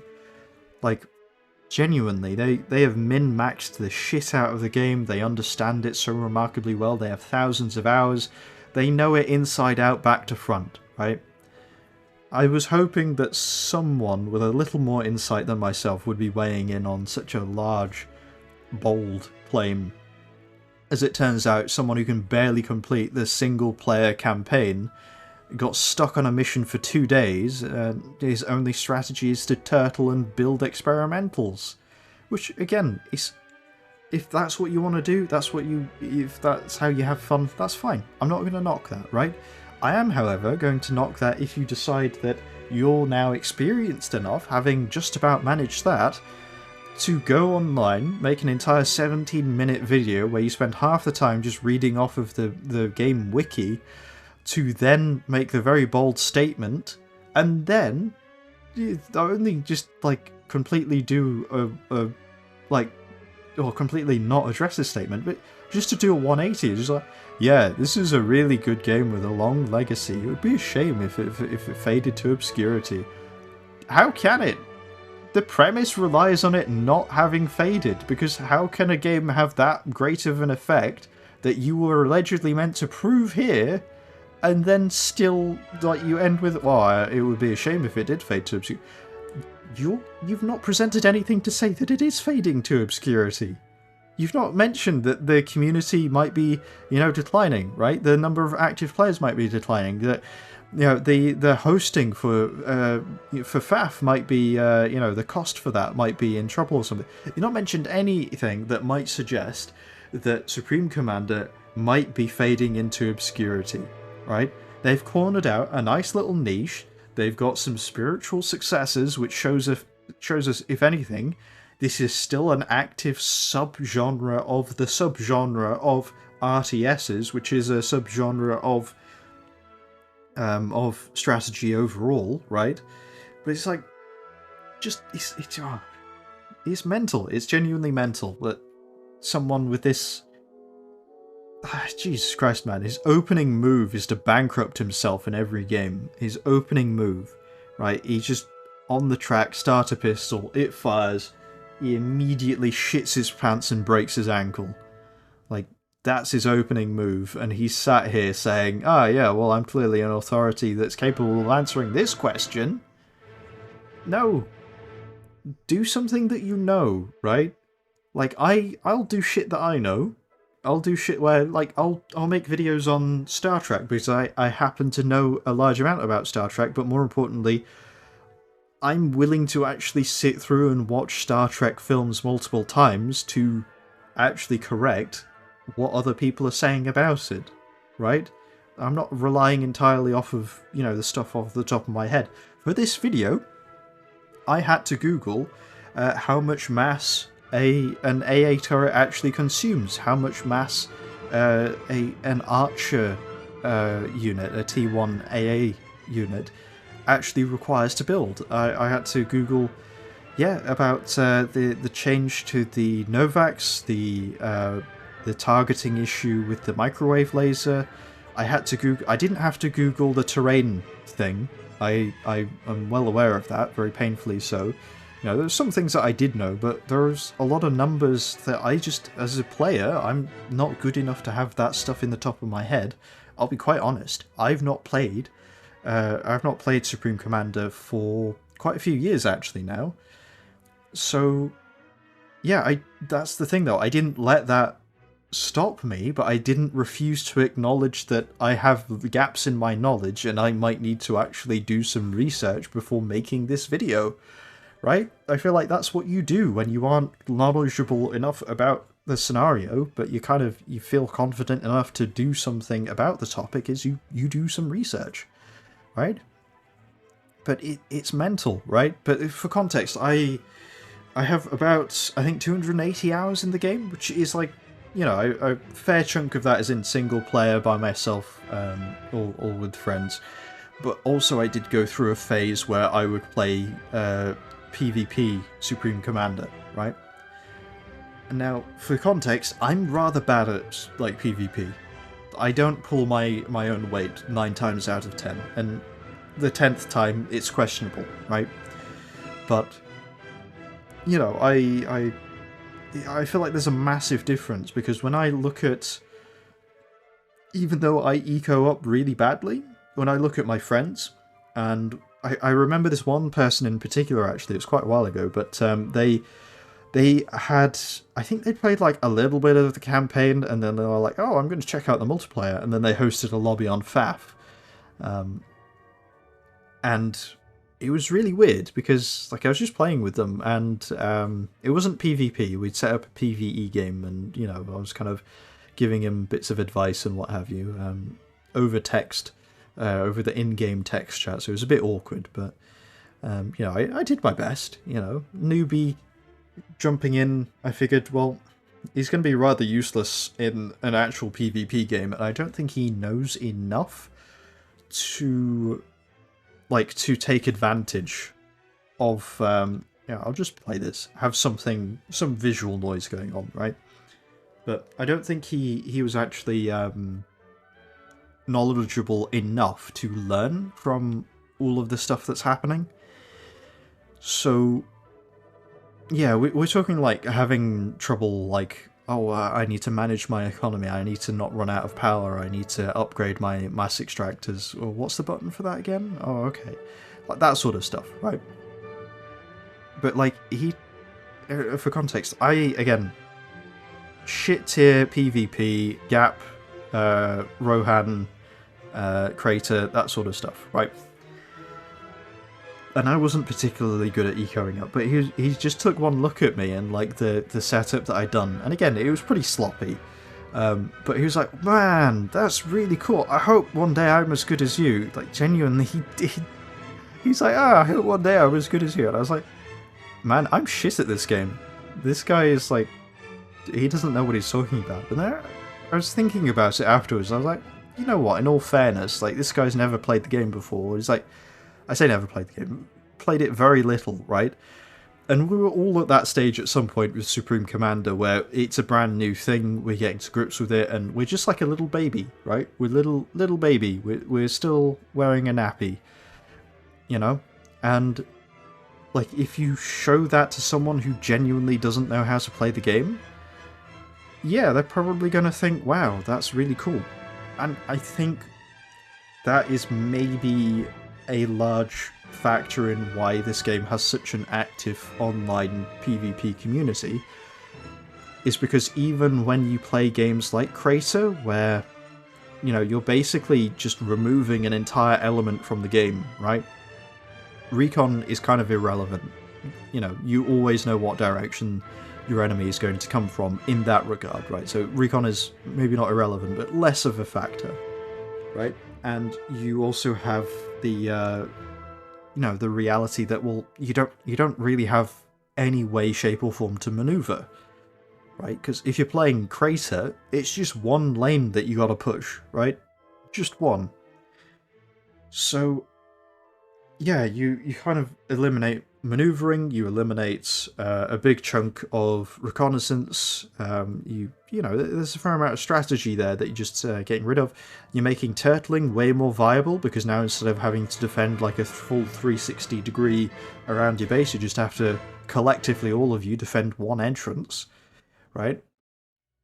So you're making turtling a lot more viable. But even if you do that, even if you place those restrictions on the game, and you completely remove a lot of the factors in the game itself, there is still a reasonably high skill ceiling where you feel like you can learn a fair amount just by playing Crater, right? Like, you gotta remember, for people who have just played the campaign maybe a few times, right, or maybe done like a few skirmish missions and then they're jumping into PvP, even shit tier PvP, there's still a fair amount of stuff to learn about the game before you feel fairly comfortable moving on from that and going into PvP ranked, right? Or non shit tier maps that actually, you do need to worry about a wider variety of things, and you can't turtle as easy and stuff like that, right?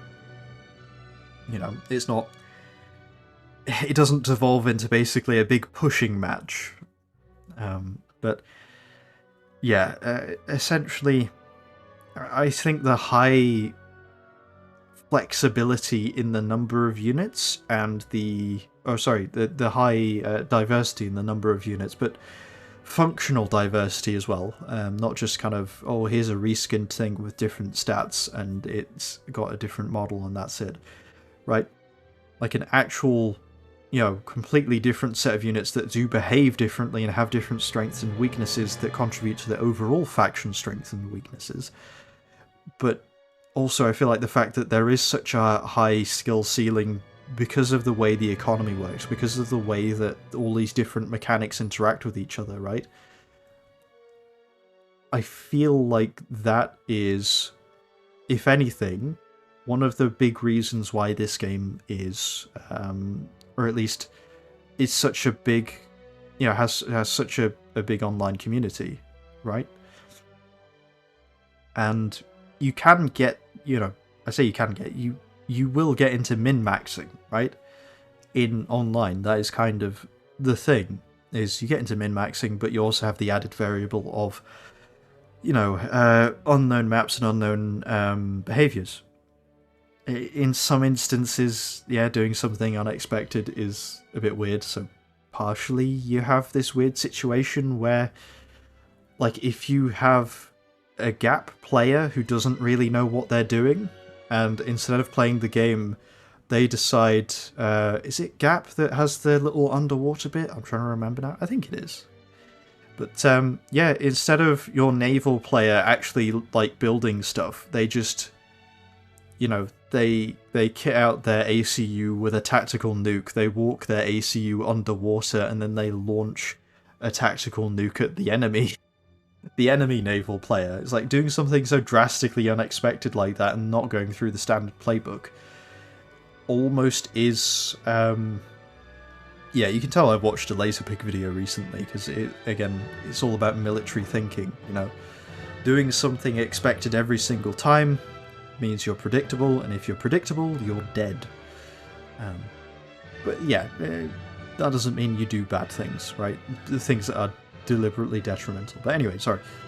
Rambling on, but I'm basically saying, yeah, this game has a pretty active PvP community, and it has a pretty active online community, and I'm sure people play it PvE as well fairly frequently, but yeah, I think the fact that there is such a high ceiling for the number of things that you can do, and yeah, I do feel like that is perhaps the reason why it is more popular, or at least has a more active community compared to a game like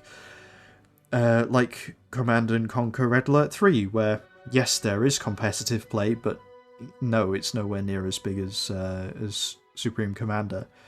But if you did want to look at overall as a franchise, Command and Conquer, and look at overall collectively the competitive scene there compared with Supreme Commander, right? That's a different question. But is it fair to compare an entire franchise worth of games against a single installment of Supreme Commander, right?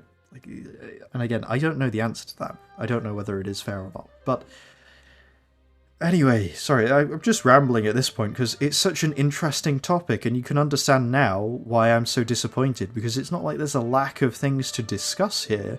Also, I just noticed he sent in his SARS with no ASF, so that's cool.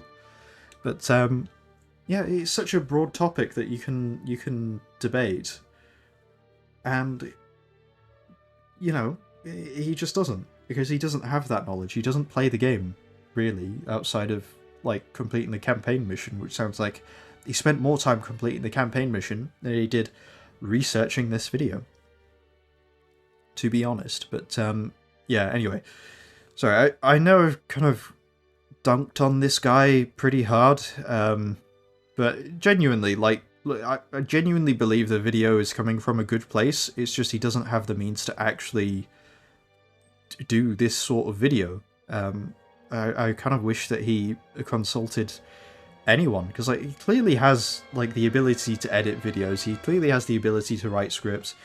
I'm a bit disappointed with how much he regurgitated what seemed to be the wiki page. To be honest, it comes across that he did that. He might not have. He might have just genuinely written that script based on the information he had. It just comes across that he just was reading from a wiki page, you know? But like, genuinely, he has an ability to create YouTube videos that are reasonably well edited. Fair play to him. I just wish that it was a better video. Yeah, you know. But if yeah, like, I'm trying to think, like, if he did want to make a video like this and he did genuinely want to justify this, my recommendation is go to the FAF Discord server, because there are replays posted there as well, and there are also a bunch of veterans that hang around there. There's Derp Commander as well. He does some pretty cool videos, so I'd recommend watching him, because he's quite fun to watch.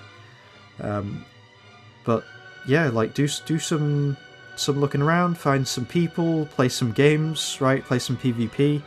You know, watch the replays of that. Look at what people are doing. You know, look at how you eco up. Look at how you you know, how you manage your air. Look at how you spam ASF. Look at how you get your production up. You know, look at the fact that these people are making a lot of factories, right? And yeah, it's just, there's so much more to the game that this guy just doesn't understand, and it just makes him not qualified to make this sort of video, and it's a real shame. So, that being said though, the video in its current state kinda sucks. Like, major balls. And it makes me sad. What I might do though, is I might just do a playthrough of Supreme Commander, not the full campaign, but the 2 missions that he specifically said he struggled with, just to demonstrate that, I say demonstrate, maybe flex a little bit, but it's really not a flex, to be honest, against the campaign AI. But yeah, just to kind of demonstrate that, no, I'm not talking out my arse, this isn't all theory, that actually I can play the game, and I can, you know, you know, because right now, all of this is talk, right? All of this is talk. I can say this and be shit at the game 100%, right? So I might as well do a little bit of Supreme Commander gameplay, just to kind of back up my claims, I suppose, to get some street cred. But yeah, overall though, my channel, I'm currently I'm editing another Sins video. Problem is, I have very low motivation for editing, and this is one of those things where I just... Yeah, I might need to break it down into part 1, part 2, I feel like, because I just hate editing. I really... Not a huge fan, but I am still... I'm plodding away, so I'm just doing this to get away from editing, really, to be honest. But to still put something out there. But, yeah, editing, research as well, because again, I'm doing a video on Jeremy's earlier videos, so this is back when Jeremy actually occasionally made some rather intelligent observations, and so I need to be careful, because if I am not careful, then what I'll end up doing is saying, "You're talking out of your ass, Jeremy," and then I'll realise that actually he's not. Yeah, he actually makes some halfway decent observations, but... Yeah, more on that when the video releases, hopefully in this year, maybe. But, yeah, anyway, that's all from myself. I still don't have a compelling outro. Yeah. But there is one thing that I would like to mention, though. So, I've learnt that in a compelling outro, surprise and intrigue is usually, like, a good note to leave on. So... With that in mind,